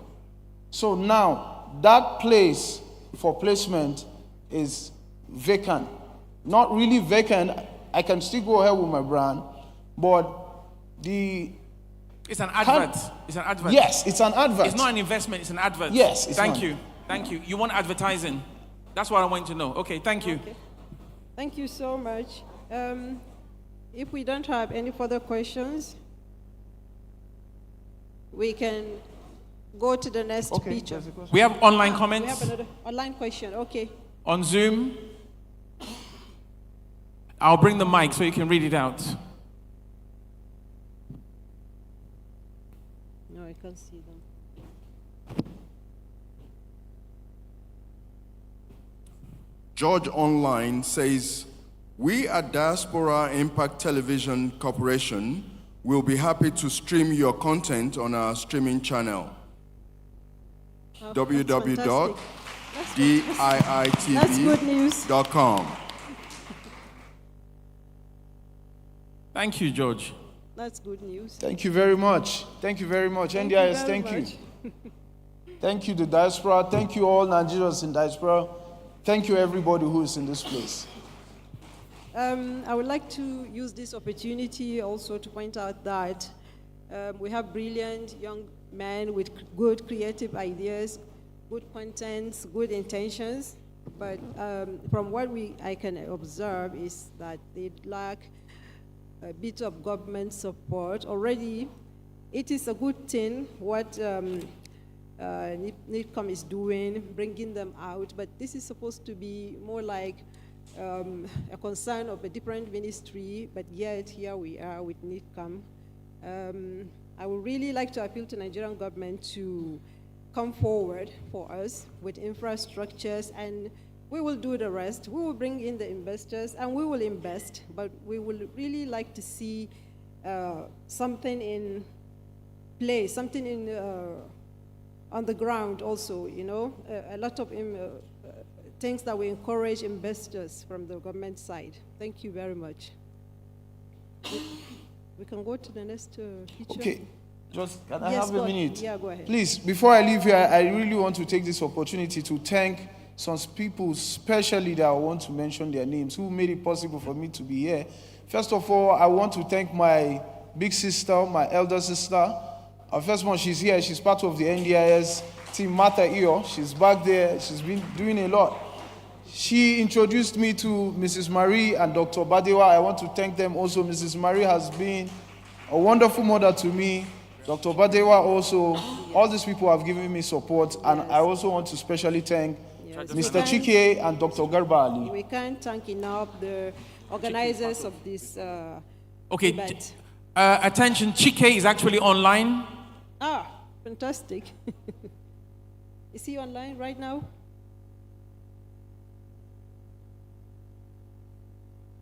Should I introduce him? Okay. Who?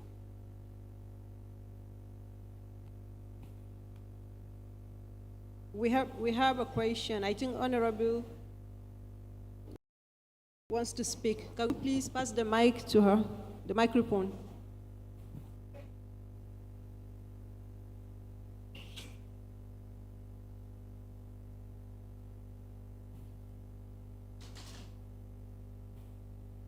Yeah, just not to forget Chike. Well, he's online. Thank you so much. We will see him. But I just wanted to announce to everybody that, I think I said it earlier, the governor of Niger State, Governor Muhammadu Umar Bago, has given 100 hectares of land to Nollywood in Niger State. So he said, any one of you that wants to, because he told us in Canada, Nollywood, you just see, which one is Hollywood? You just have right Hollywood. He says, come to Niger State. He's give you the land. You can come and film. You can come and do anything. And so I'm also telling you, you're not from Niger, but you can go to Niger and get up that space and complete your film. And when you're ready, SSA Niger is here. Ambassador, then DG Niger Diaspora, come and reiterate what I just said. So Niger is open to all of you in the film industry and music industry. And he says he will fund it too. And then have you asked your state governor? I'll take it to yes, Father, Reverend Alaya. Okay, yeah. ma. Okay, ma. Thank you so much. Thank you. Yes, you know, the space is there for you. Okay, sir. Freely donated by my governor. Thank you, sir. And he's interested in seeing you make use of it, just like the if you go to Los Angeles, then you find Hollywood. So you want it there, Nollywood, so that you can explore the expanse of land in the way you best know, it can best be used for the purpose. Okay, sir. And we hope that you will not do, you don't have to take time. You should be able to take ownership of it immediately. Okay, take sir. it when Thank you it's so hot. much. Okay, sir, we'll do, sir. Thank you so much. Sir.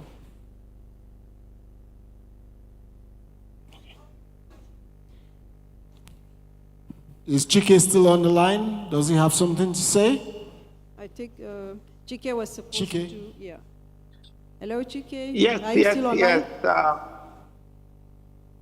Yeah, can you hear me? Yes, we can hear you. All right, I won't take much of the time. I just want to say I'm sorry I'm not able to be there physically because of schedules. But just congratulations to all of you. And to this young man that I just presented, I'm really very proud of him. You know, when he came last year, this is a testament to the power of NDIS and the power of mentoring. And when he presented last year, he will be the first one to let you know that he didn't quite have it together. But some of us saw something there with him. As you can see, this is a confident young man, brilliant young man, but it was just that I think the pitch he had failed him, and we felt that we couldn't throw away the baby with the bathwater. And so right after his pitch, some of us, you know, put our arms around him and said, it's okay, you have something and we'll walk the mile with you.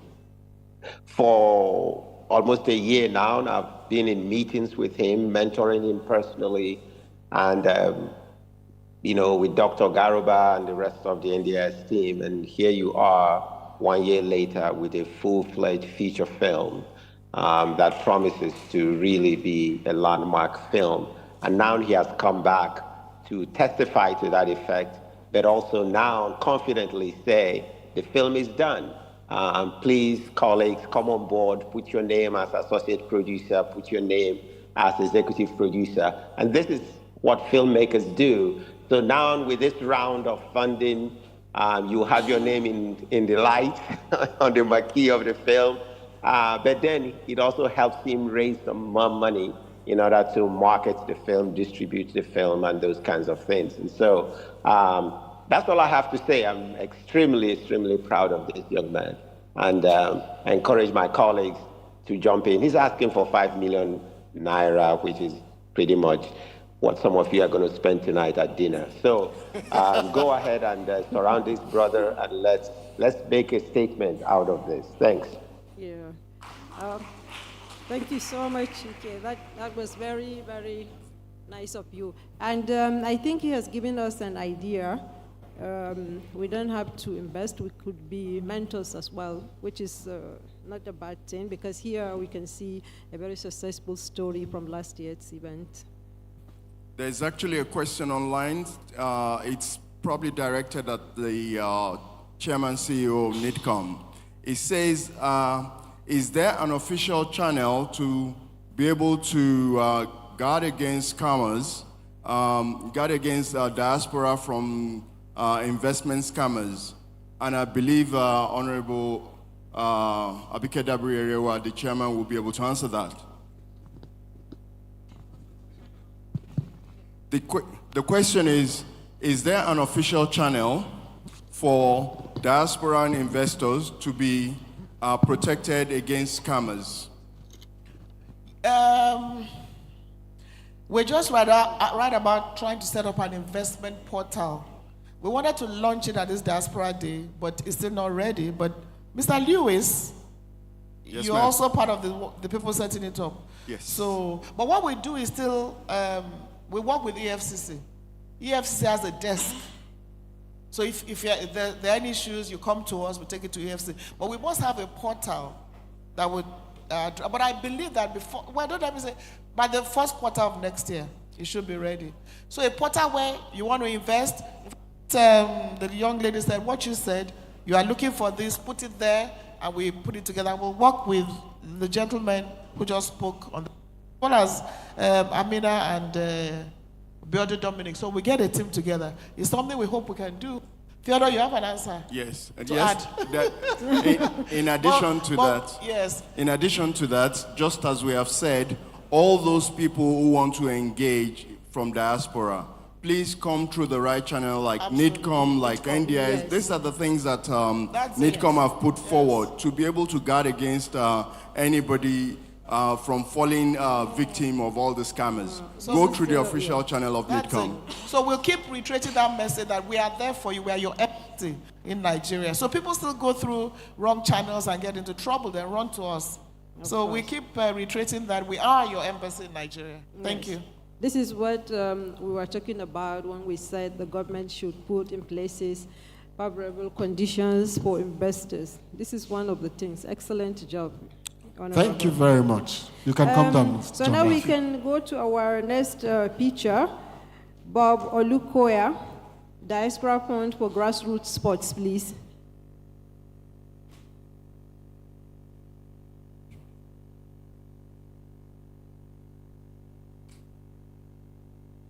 Mr. Bob Olukoya.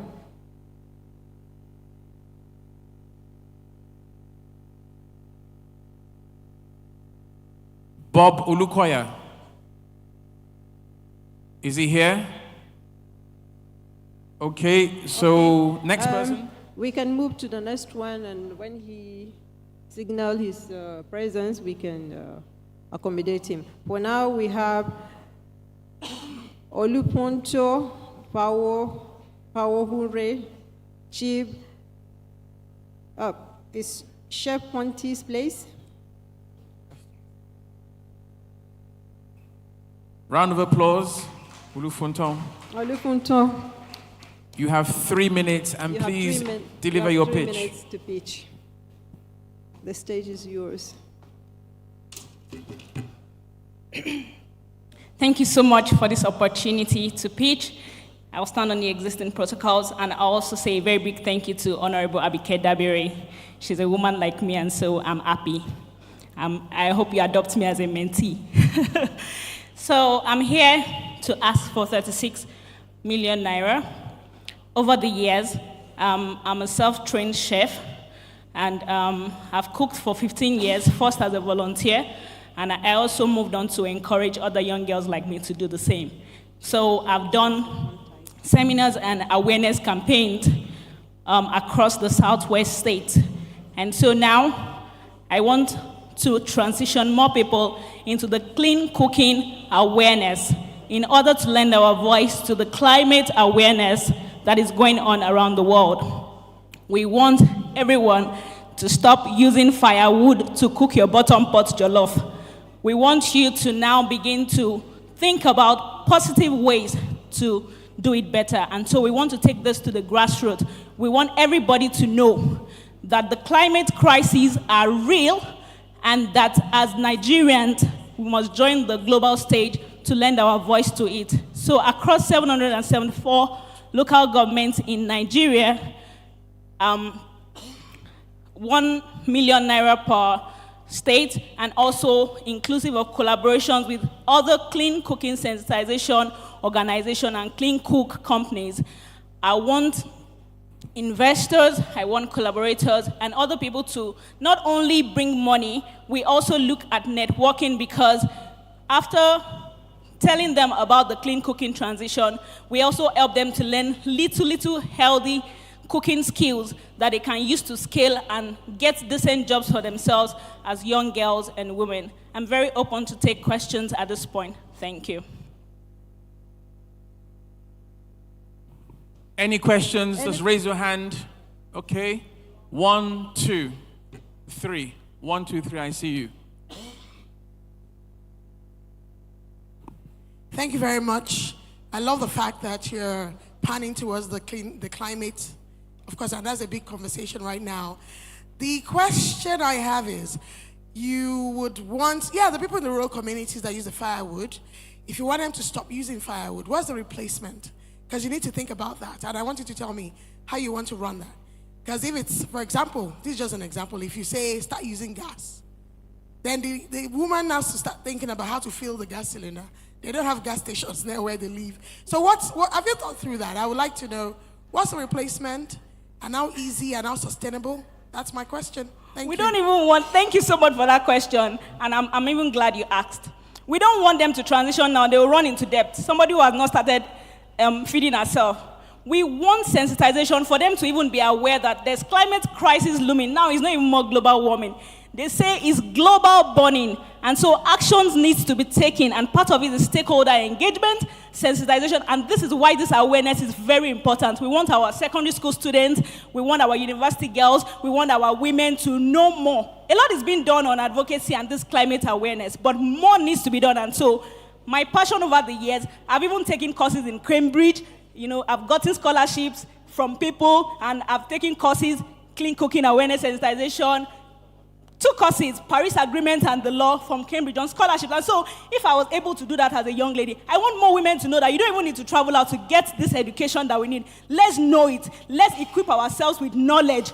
Then we can ask investors to come and give us clean cooks, government to help us, but we don't even know what we're asking for. If you ask a woman in the room now, and somebody does not even know what is clean cooking transition. So that's the education and sensitization we want more people in the country to be aware of. Thank you.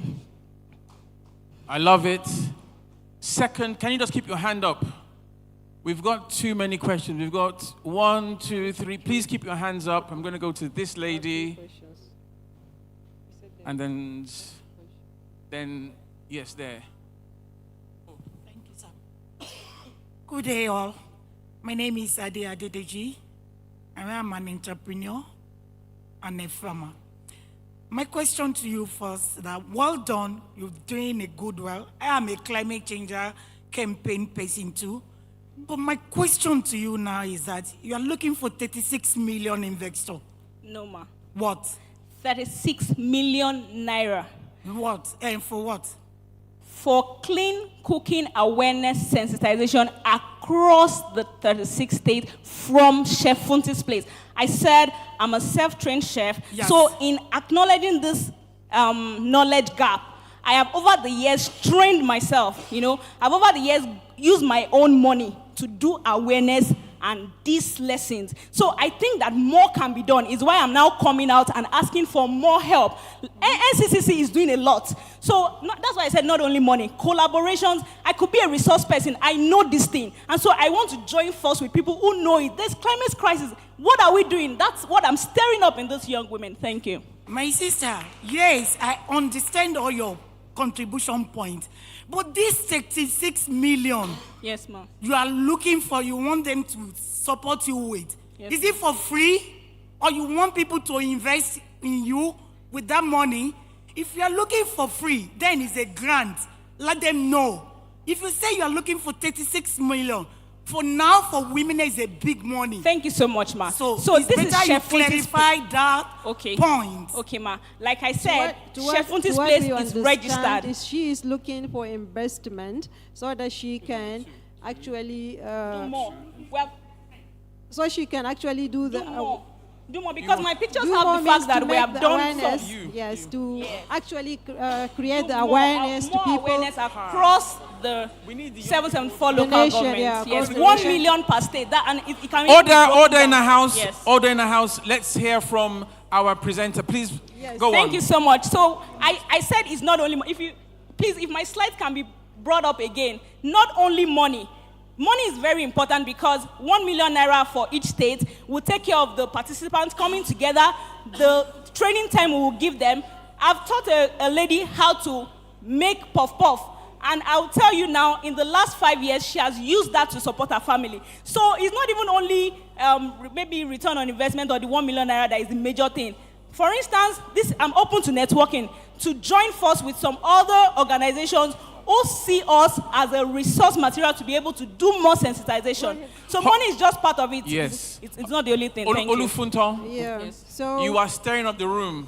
I like this. You are stirring up the whole room. Yes, right? So everybody I've not seen this many hands, but I want to say 2 things. Yes, One, sir. I'm from Lagos State, so 1 million, that's me. Right? That's number 1. Right? And number 2, I get it. What you are saying is what we call impact investing, right? So that's it. So with impact investing, the priority is not necessarily the return on financial investment. That's what she was trying to explain, but maybe she's just not as eloquent as I am. You can clap for me. Yeah? As Honorable Abike will say, his mouth is too sweet, but now look, sweet mouth is working. Yeah, so maybe the reason why we have 36 million is because 1 million from each state. From each state, yes, because we will gather young women. I wish the video could be shown again. So what we're going to do, we're going to go for the next question now. But today, okay. See me, I'm representing my own state. Thank That's number you, 1. Sir. So how many more people will have representing their states? Somebody is raising. Oh, we have Honorable. Hi, I'm just going to ask. So we have 2 million. Oh. And the gentleman raising his hand, maybe. Aikiti also is giving out their 1 million, so 3 million already. More people from more states. From my state, Kano State, I'm giving out the 1 million. So, and our interventionist from Lagos State.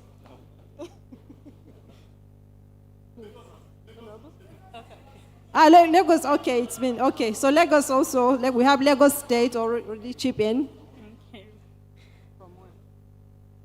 Okay, can I go on now? Okay, I'll be very quick. I think my first question has already been addressed.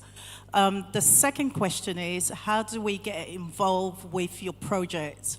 Because obviously what you're saying is going to make a significant change in people's lives. So I want to know, how do we get involved and what is the process to this? Thank you so much, Ma. The previous speaker mentioned that mentorship is very important. So I'd like to go through NIDCOM, our mother organizers of this event, go through them, they'll reach and we'll be able to talk about this one afterwards. You know, the organizers of this event, they mentored us even through the pitching session. We've been having pitching sessions. They've been training us. They've been teaching us how to position and you know, get successful at not only pitching, at executing this, our leadership skills and the rest of it. So I want to say that on that note, the collaborations will come from both NIDCOM, NDIS, and Chef Fonti's Place, which I represent. Thank you so much. And of course, the discussions continue even after she's finished. And also, Olufunto, you're causing trouble here. Everywhere there are questions, right? So there's a limit to what we can do. I think I've counted 7 hands so far, or even more. So yeah, I'm just going to leave it to Almin Waziri.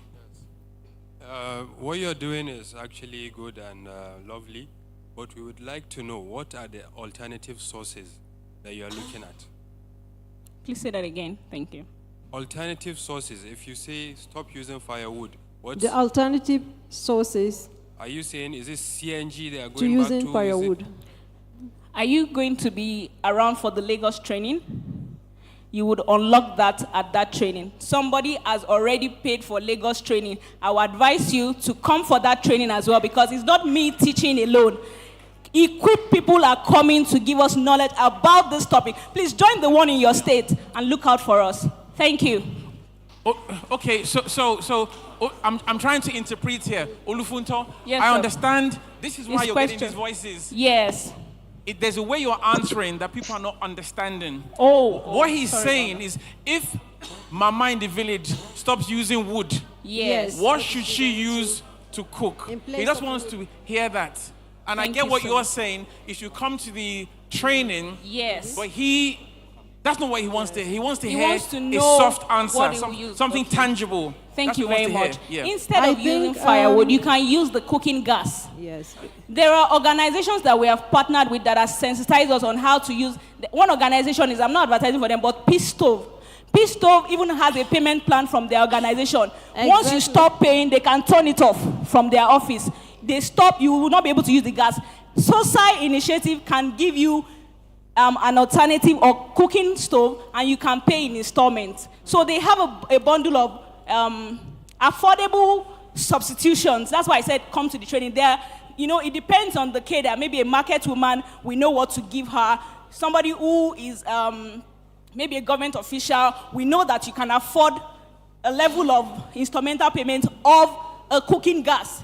You know, and like I said, we're open to partnering with energy organizations, institutions that sell these things and can bring it out at affordable. Thank you very much, Ms. Olofunto. This global warming is a very, very diverse topic that we can go on and on and on today. So I think the discussion continues, and she is available, she is around. We can keep the networking for the next 3 days and beyond. Let us go to the next picture.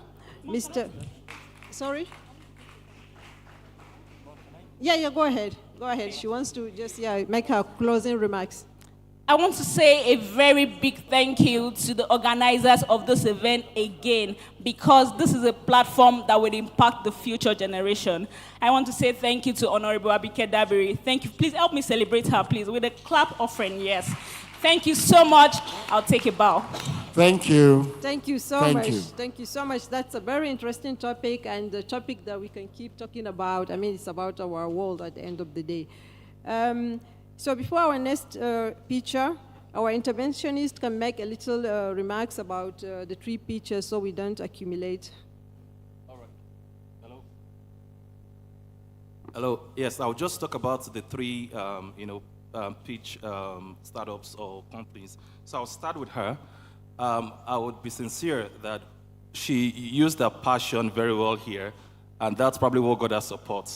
But out of this room, I'm not sure if she's listening right now, she needs to sort of go and recalibrate.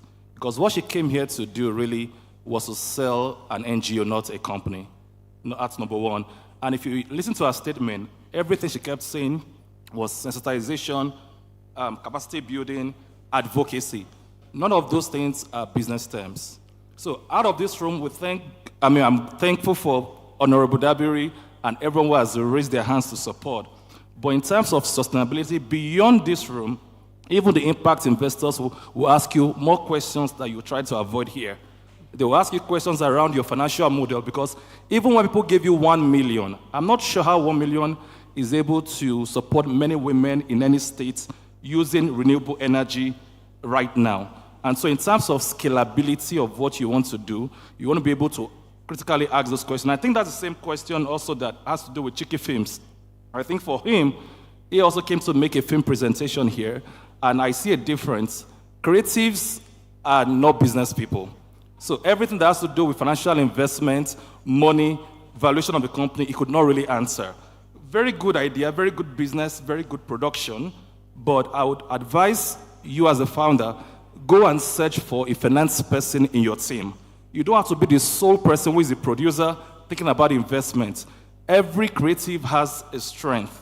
So if you're not able to answer questions regarding financial investment, get somebody on the team who is a CTO who can answer those questions. When you get to the table of investors, and when Honorable is not there, trying to support you with NIDCOM, they will ask you figures. And so you might not be able to answer those questions around figures. You need to be able to get a partner who understands the business language of investors. Because beyond the buyers in the room, outside here are sharks who are waiting for their ROI. I'm sure some of them are already saying yes. And last one is on extreme visual. Very great idea with respect to storytelling with the creative industry, with the village and all of that. I just wanted to point to you that you also are looking for grants and you're looking for publicity. Try to ensure that some of your video productions are done with UNESCO heritage sites, because you're not talking business. With such, landscape documentary, using states that have UNESCO heritage sites, you can tap into global funds that can give you grants. So here also, I see states also trying to support you, but you need to be able to tell the difference between an NGO seeking for grants and donations and a business that is speaking to terms. The theme of the conference is Nigerian Diaspora Investment Summit, not advocacy or grant summit. Thank you. Thank you so much, Mr. Adenuga. That's a very interesting observation. Thank you so much. So our next feature is Emeka Charles Nwanko from Beta Nova.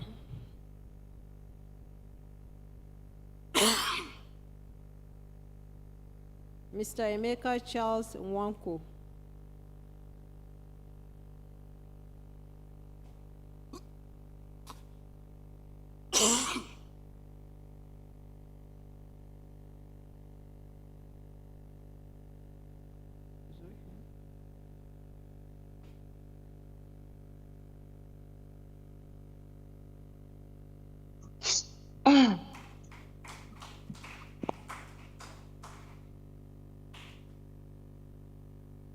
Mr. Emeka, you have 3 minutes.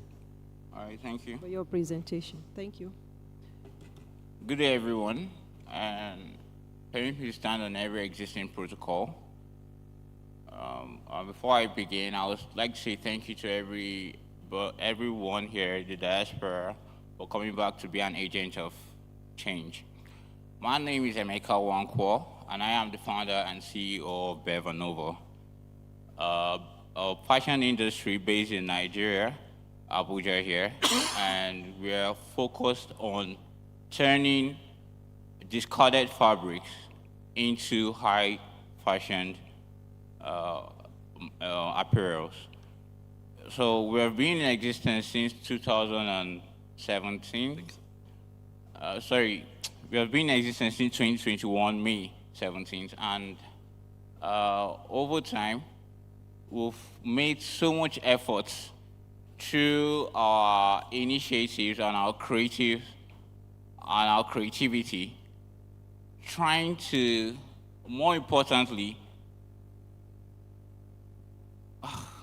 sorry for all that. Excuse me. This is my first time on stage like this. So I'm really nervous. You are doing great. I'm really nervous, but with the few minutes I have, let me just rephrase myself.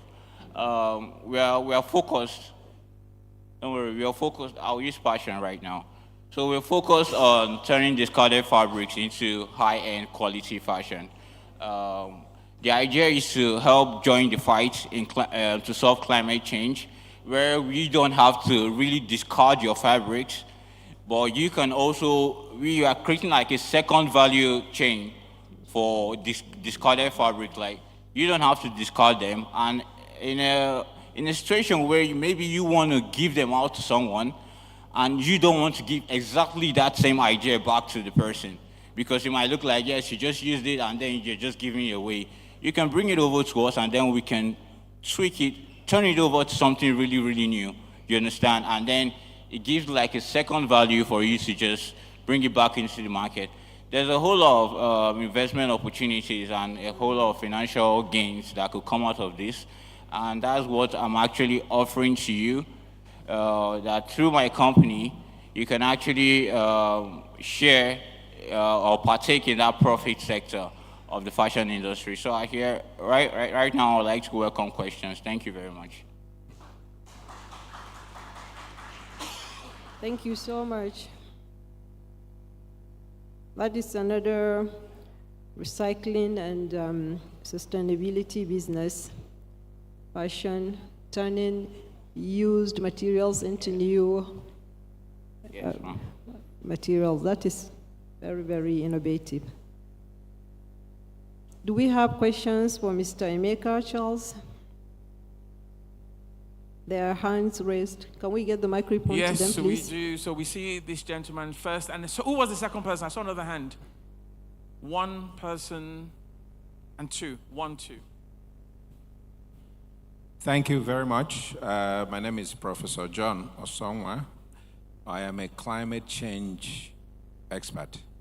So what you're preaching resonates with me. We need to have these kinds of innovative ideas to recycle things. But what you have presented is so scant.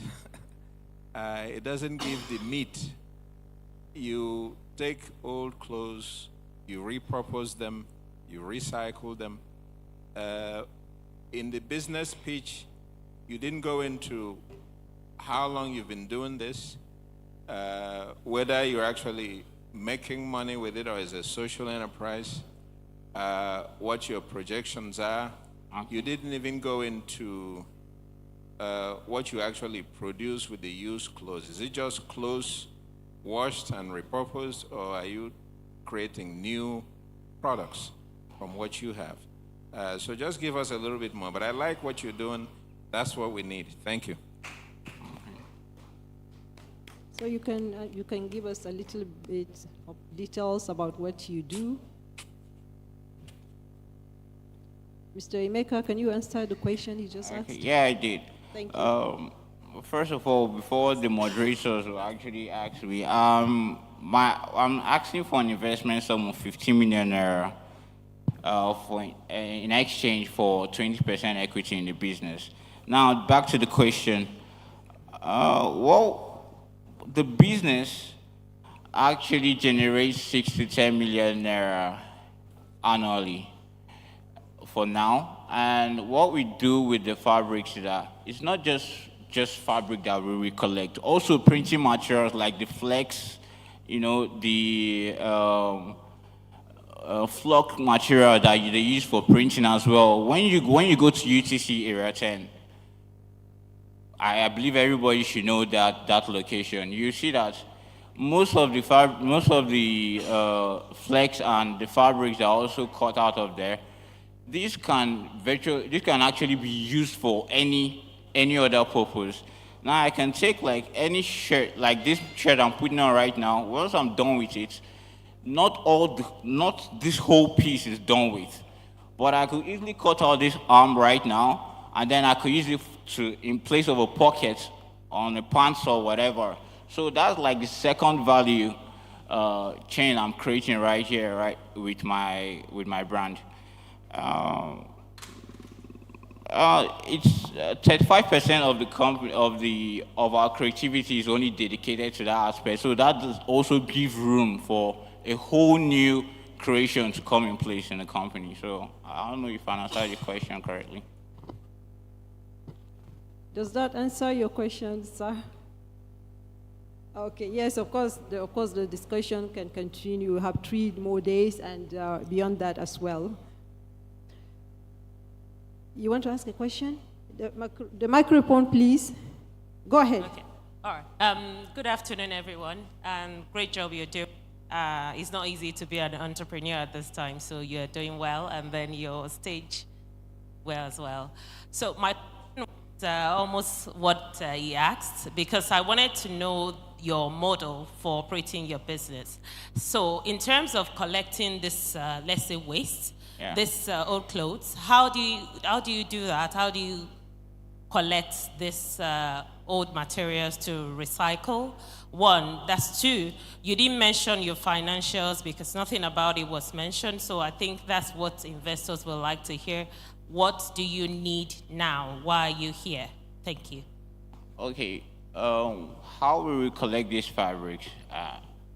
We have my team. I have a few people that I work with. So we give ourselves like a monthly tax. Now, at the end of every month, we reach out to people to ask them, look, do you have this or that, any of these fabrics or any of your clothing or any of these materials that will actually be of use to us, rebranding any of them. So we go around monthly, we reach out to people to know if they have any of that, and then we collect them, and then we put that in place. Without reaching out to them as well, there are also other moves we try to make to not live in person. If we can't meet you in person, we also reach out to you through the social media. So it's also out there. You can go to our social media accounts and then you can see like information backing it up. Yeah, of course. So technology. So we can maybe you have a site or something we can if we have clothes to give, or do you buy or do you just collect? I think this is good. What is the process, or how do you collect these used clothes? Yeah, we reach out to people. We go to them. We want to, what we're seeking right now, like she said, the second question she asked is that we are seeking for 15 million naira in exchange for 20% equity in the business. Now, the reason why we need this money is to create a fabric recollection center and also create a physical brand presence for ourselves, and a training center as well to also educate people on how to also transform the discarded fabrics. You don't have to burn them at every point after use. You can also recycle them to also keep the climate, the world safe, you understand? And to make it easier for us, we also need to make the office a multi-purpose kind of office where you can come to deposit this fabric yourself for probably some kind of incentive or whatever agreement that might be underneath. Now, there's a whole lot of value, market value into this. Behind the deposit, people are coming to use fabrics, not to repurpose them, not just for clothing.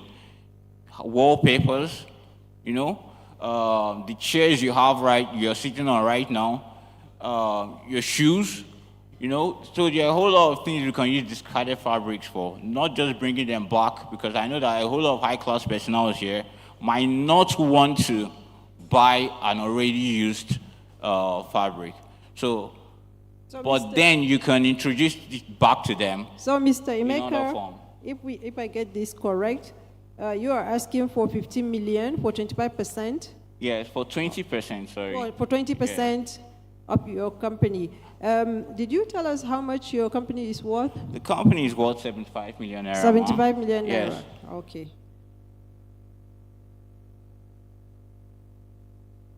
And you specialize in recycling clothes, shoes? Yes, we are 35% of the company actually. So it's not all of it. The other 65% is for creating totally new. Okay. Yes, okay. So you outfits. deal in new clothes Yeah, as it's well. just 35%, just to.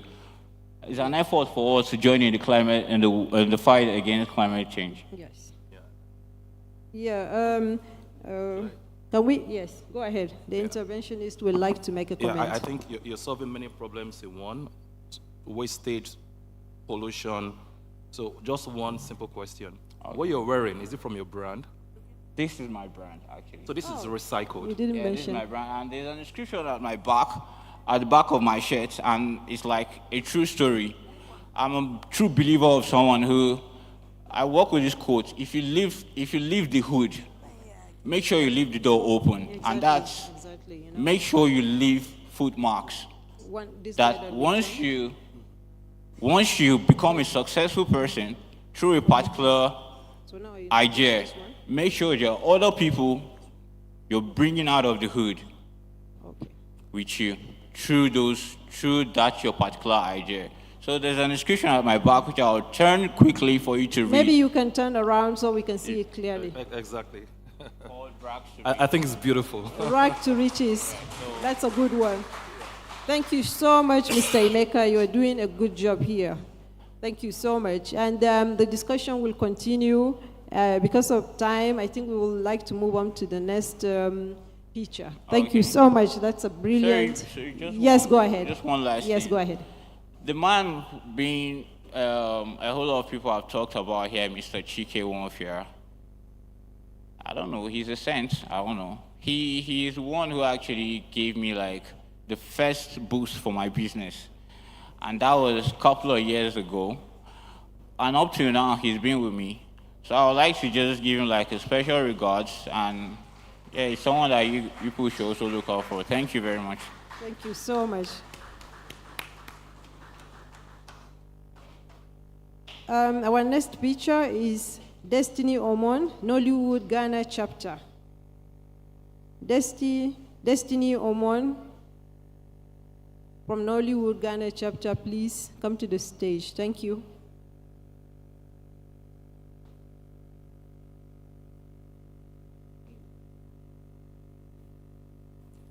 Destiny Omo. Is Destiny Omo here? All right, we'll move on. Dr. Uche Ibe, made in Nigerian fashion. Dr. Uche Ibe, made in Nigerian fashion. Are you here? Please go up to the podium. Made in Nigerian fashion. Are you here? Yes, she is. She's fantastic.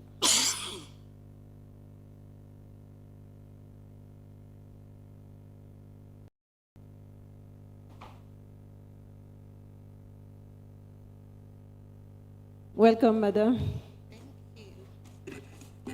Thank you. Good evening. Can they play the slide?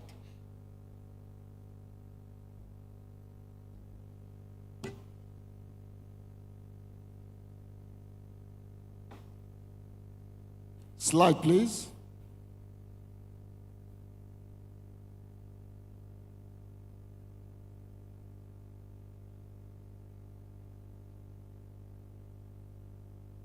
No, this is not the Go on, please.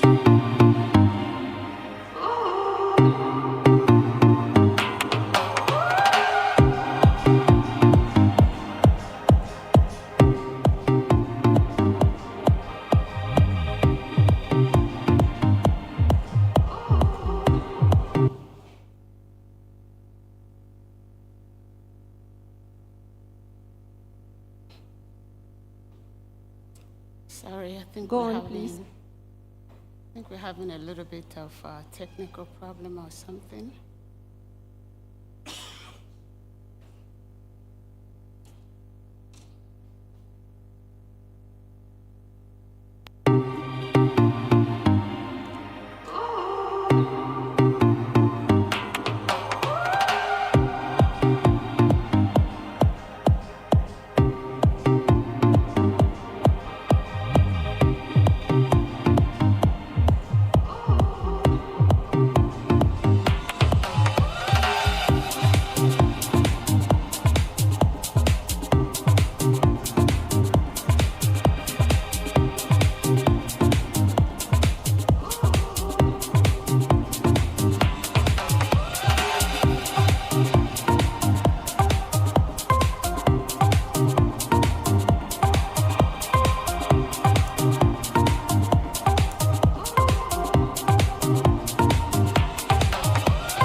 Thank you so much. Good evening, all. It's a pleasure to be here. My name is Dr. Uche Ibe. I'm a family medicine practitioner, the founder and CEO of MED in Nigerian Textile. You're welcome, madam. Thank you. So it's MED in Nigerian Textile, MINT. Okay, so MINT is actually duly registered with CAC since last year. And what we're actually doing is to promote the rich heritage and creative culture of Nigeria through actually bringing together all the indigenous fabrics as well as the made in Nigerian textiles. And we know very well that our culture is very rich, very conspicuous in its heritage, which shows in our textile and indigenous fabric. So we're actually putting this together to promote it within Nigeria and outside the country. We also know the problem, basically, that this cultural rich heritage is underutilized. We're not involved in the fashion world as we're supposed to be. We're not involved in revolutionizing the fashion, which is actually the trending industry as well. So MINT is actually made in Nigerian textile, is coming in to bridge that gap. So what we have created is what we call FESMIT, which is Festival of Made in Nigerian Textiles.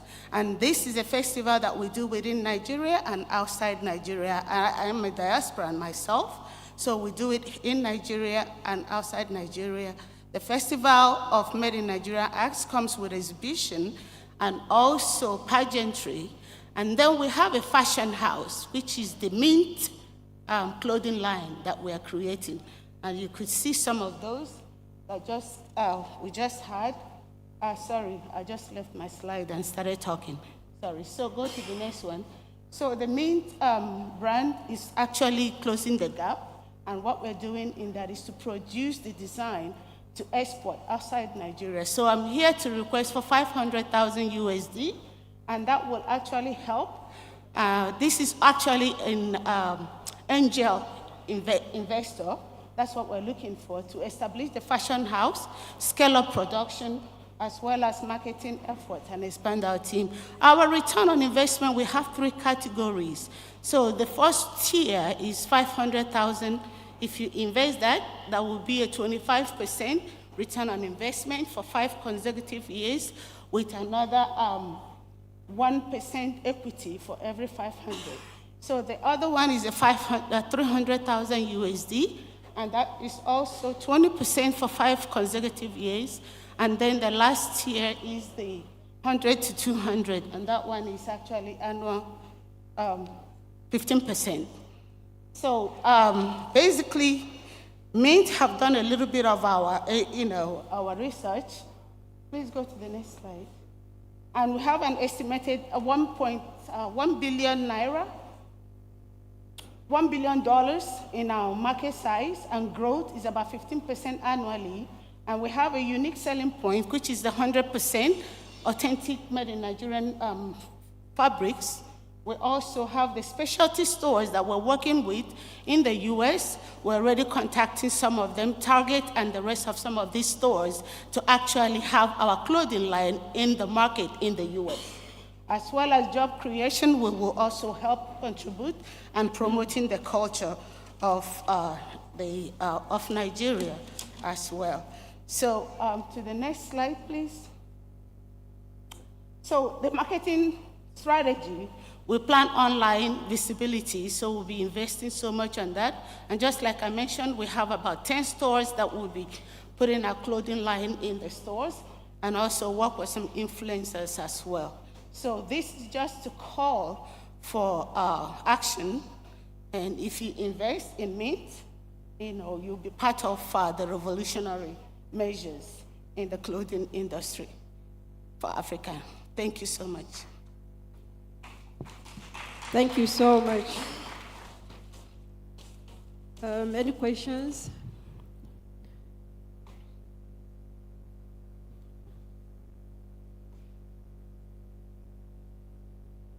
There's someone way back there. Where's the microphone? Yes. There's someone at the back there. Somebody at the end, yeah.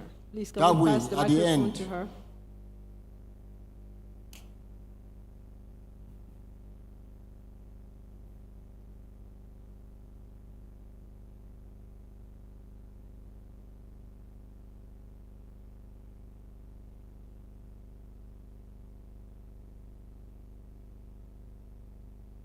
Thank you. Okay.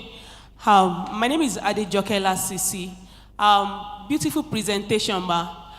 As a sustainable expert, I would like to know how you are trying to make sure that you are not adding to the problem of fast fashion. What are you doing about it, or what are you going to do about it? I would like to know that. Thank you. Okay, thank you so much for your question. When you say fast fashion, what exactly do you mean? Okay, thank you.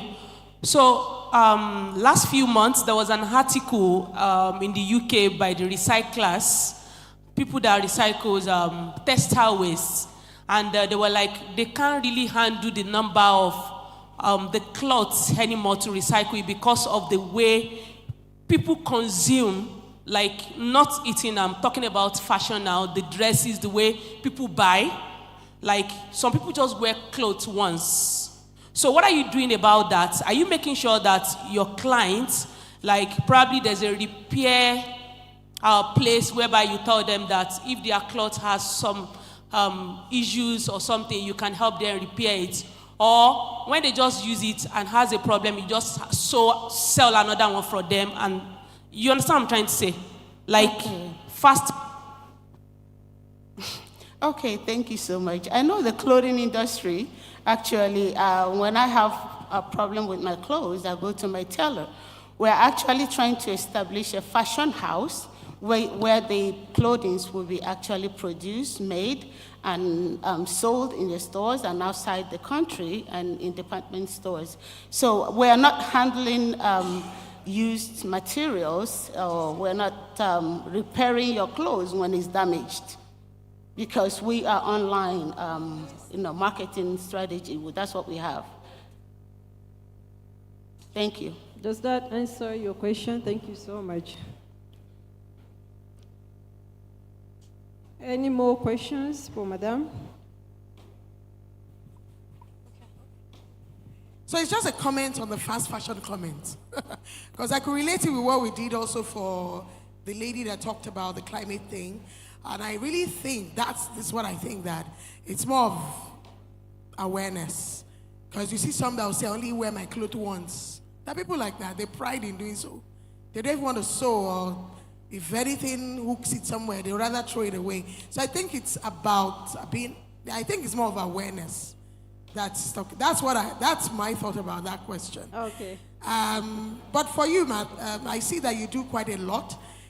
Well, we don't have so much time to do analysis, though, but I feel the market you're in is also a very highly competitive market, because we're having quite a number of fashion designers going into African fabrics and innovation. There's a lot of innovation coming up in that area. And I would have loved to see how you could break down that return on investment rather than say, okay, on 500,000, what have you done so far? Where's the evidence that you can actually get that return on investment? I know it's not broken down further in your presentation, but I would have loved to see your record, your track record till date. Thank you. That is something that the investors who want to engage with you will discuss further. Thank you. Thank you.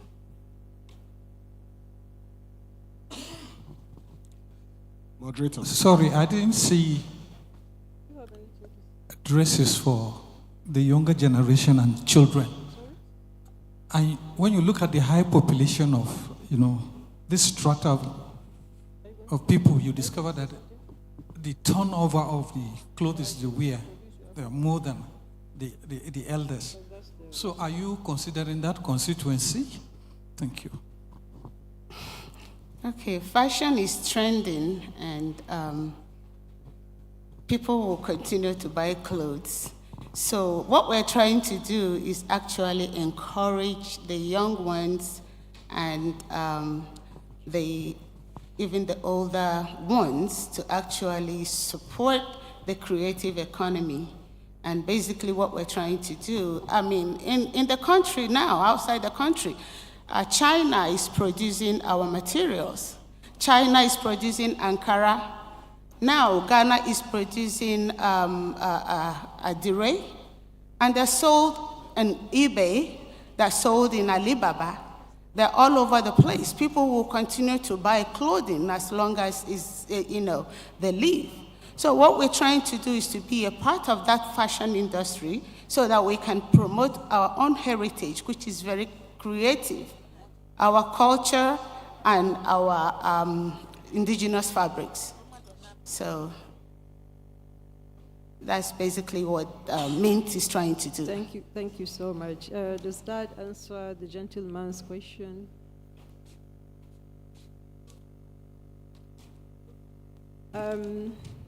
If we don't have any more questions, I will invite our interventionist to make a quick summary on what our pitchers have talked about and the session we had. Thank you very much. I think so far it's been a very wonderful time hearing all the few pitches that we've had tonight. And I think in this room we have lots of people who are credible and who can bring more to the table beyond just their financial resources. And I think one of the other aspects I wanted to point out to everyone who has pitched here is that the diaspora is also watching. So what you're doing here is beyond everybody instead watching you. I know of many, of course, contact persons who are also glued watching this virtually. And just also a feedback with respect to Made in Nigeria Textile. I think it's a wonderful idea, but I just want to re-echo, of course, what one of the participants already mentioned, that when it comes to fabrics such as this, very innovative, everybody's aspiring to get into the fashion world and also sell the African brand, but there has to be some level of uniqueness, which of course in the business world you call the USP. What makes unique selling points, what makes this special? In France or in Paris where I'm based, I can point to 10 diaspora persons within our network, Friends of Nigeria, who are doing the exact same thing. And that's just in France. If you move to Geneva, you move to Belgium and all of that, you have many more people. And she's also already targeting the US market. So in all of these dynamics, it would be nice to, of course, that for opportunities, it's very important to be able to mention. For her, maybe an impact point could have been, for instance, if you buy a fashion fabric, for everyone who buys, we're going to probably tailor the 10% or 20% of the profit margin to develop women in rural villages in Nigeria. That could be a USP to say, okay, we are not just money driven, we could, so people here are also conscious of impact, and it's important that we also speak to that impact. It could also be, for instance, for all our fabrics, we source them from rural people. We don't just go to the high class ends, right? And so for every time you patronize us as a vendor, you are empowering somebody in Elisha, somebody in Ijebu. And so every diaspora member, even though they can't physically come back home, they can at least know that if we buy Mint's products, we might be able to create employment indirectly. And this speaks to other, persons who have pitched. Just on our own end, I'm not sure if the person is still in the room, but I wanted to say, for instance, if Chiki Films is still around, I'll be happy to make a connection, yes, between him and a major French organization that we have a partnership with for you to be able to produce your films in France at no cost to you. So that's a partnership that a round of applause for that. And also, I think I noted, is it Extreme Visual doing something around rural empowerment? So if you're also in the room, it would be nice to see how we can support you from diaspora and connect you with UNESCO headquarters because they are based in Paris, and so we'll be happy to broker that partnership. And last but not the least, also for Chef Futi Place, our advice, of course, that let's take it that you're an NGO. It's easier to make the case for your impact case, not investment. So if that is the case, we'll be happy to see how the diaspora network that we have in Europe can be able to support you. But of course, you need to address the fact that in terms of the sustainability, I know 1 million might sound big, but the question around if you use the 1 million, how many women can be empowered with renewable energy sources critically? So I think the money is even underpriced for the kind of projects that you want to embark on. So I'll first say go back to the drawing table, and of course with NIDCOM in partnership, we can be able to promote you within diaspora network and be able to allow people to be able to leverage your platform. One thing probably might be essential is that everybody here should also, I've talked about technology, very important because it allows for scalability. So here funds have been raised, but for people in diaspora like myself who would like to support you, is there a platform where you can, come online and be able to have that and say for every 1 million, in the Ekiti indigens in abroad, Edo indigens abroad can be able to, solve the problem of local people, and those chefs that you've mentioned can begin to become sustainable chefs. So if that technology can be done, then it makes it easier because you are solving a problem that is also a concern for members of diaspora, and that's what we'll be happy to also support you with. But in all, I want to say thank you for the opportunity, and we look forward to greater collaboration. Thank you very much. Thank you so much. Thank you so much. I would really like to appreciate the organizers of this event and the Honorable Abike Dabri. I say thank you again for what you do and all the people involved in organizing this. It's a pleasure to be here today. And yes, we are actually creating jobs for those artisans, and we will be sourcing our materials locally. Thank you so much. Thank you very much. Please, a round of applause for her. Thank you so much. Creative and cultural, sports and entertainment industry cannot be overemphasized. In fact, in France, where we come from, like he said, it is what is moving that country. Paris is the capital, global cultural capital. They don't have petrol, they don't have as much mineral resources as we have, but they are developed. Why? Because of their rich cultural heritage and entertainment capacity. They just capitalize on their creative arts, firms, industry, and the government invests heavily on culture and entertainment. I think Nigeria should learn and do the same, because actually what I see in Nigeria, I don't even see half of it. I mean, the ability and the creativeness, I didn't see half of it in France, but yet there they are, being the world capital of entertainment and passion. While here, people are doing much, much better. I'm very self-sustaining because the way I see everybody being very creative, I am impressed. I mean, we are all impressed. And I hope that we will get all the supports we need, both from our government and our diaspora and whoever is in position to help. We thank the organizers of this event and CEO of NIDCOM, our beloved sister. Thank you so much for putting this together. It meant a lot, and we'll continue to work together. we will see Nollywood going, as far as we are concerned, till Hollywood. Already we are in Cannes and we are doing great things. They came, they impressed. We did one show and here we are. We are coming over and over and they keep asking for us. If we are not there, they will call us. I think this is a big improvement and a showcase of Nigerian talent as well. Thank you so much. Thank you very much to our moderator. Please, I would like to invite Honorable Abike Dabiri Erewa and the summit coordinator, Dr. Badewa, to please come up and take a picture with the moderator and the interventionist. Please, we want to really appreciate, can we appreciate them for this session? Thank you very much. Quick housekeeping while the picture is being taken. Dr. Badewa, please, can you come and join them? Quick housekeeping while the pictures are being taken. We are coming to the end of today's activities. Due to time constraints, we have had to move the manufacturing sectoral pitches to Thursday.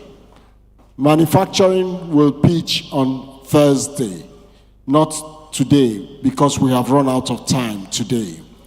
We are having a late lunch. So as soon as we break, as soon as we come to an end today, we go for lunch. There is lunch being served. Sorry that we're serving it a bit late, but I guess it has been an interesting and engaging day for everyone. Thirdly, kindly note that dinner tickets for the dinner on Thursday are still available for those who have not purchased theirs. Dinner ticket is at 50,000 naira each for those who will want to be part of the celebration at the end of this activity we are having. That is available. Meet any of the committee members and we shall let you know how you can get your tickets. For those who have paid, make sure you get your ticket. Ladies and gentlemen, it is my distinct pleasure to tell you that we have ended today's activities.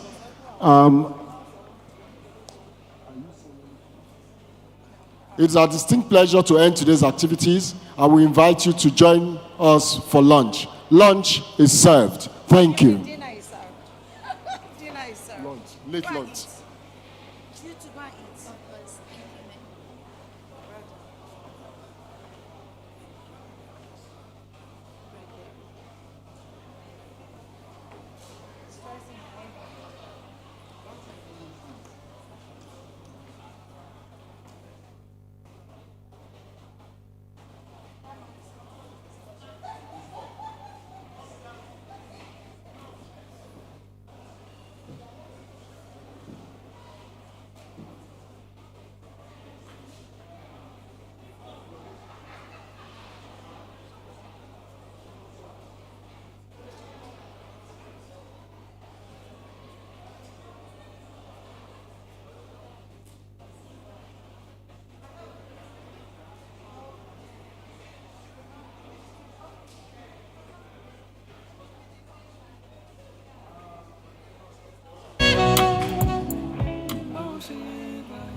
Such a rush, my baby, slow down, come find your love. I'm hoping you see me, come serve it up. Loving when you stir it up, that body belong on TV. Oh, this feeling I can't hide. You're feeling up my mind, and I just don't know why.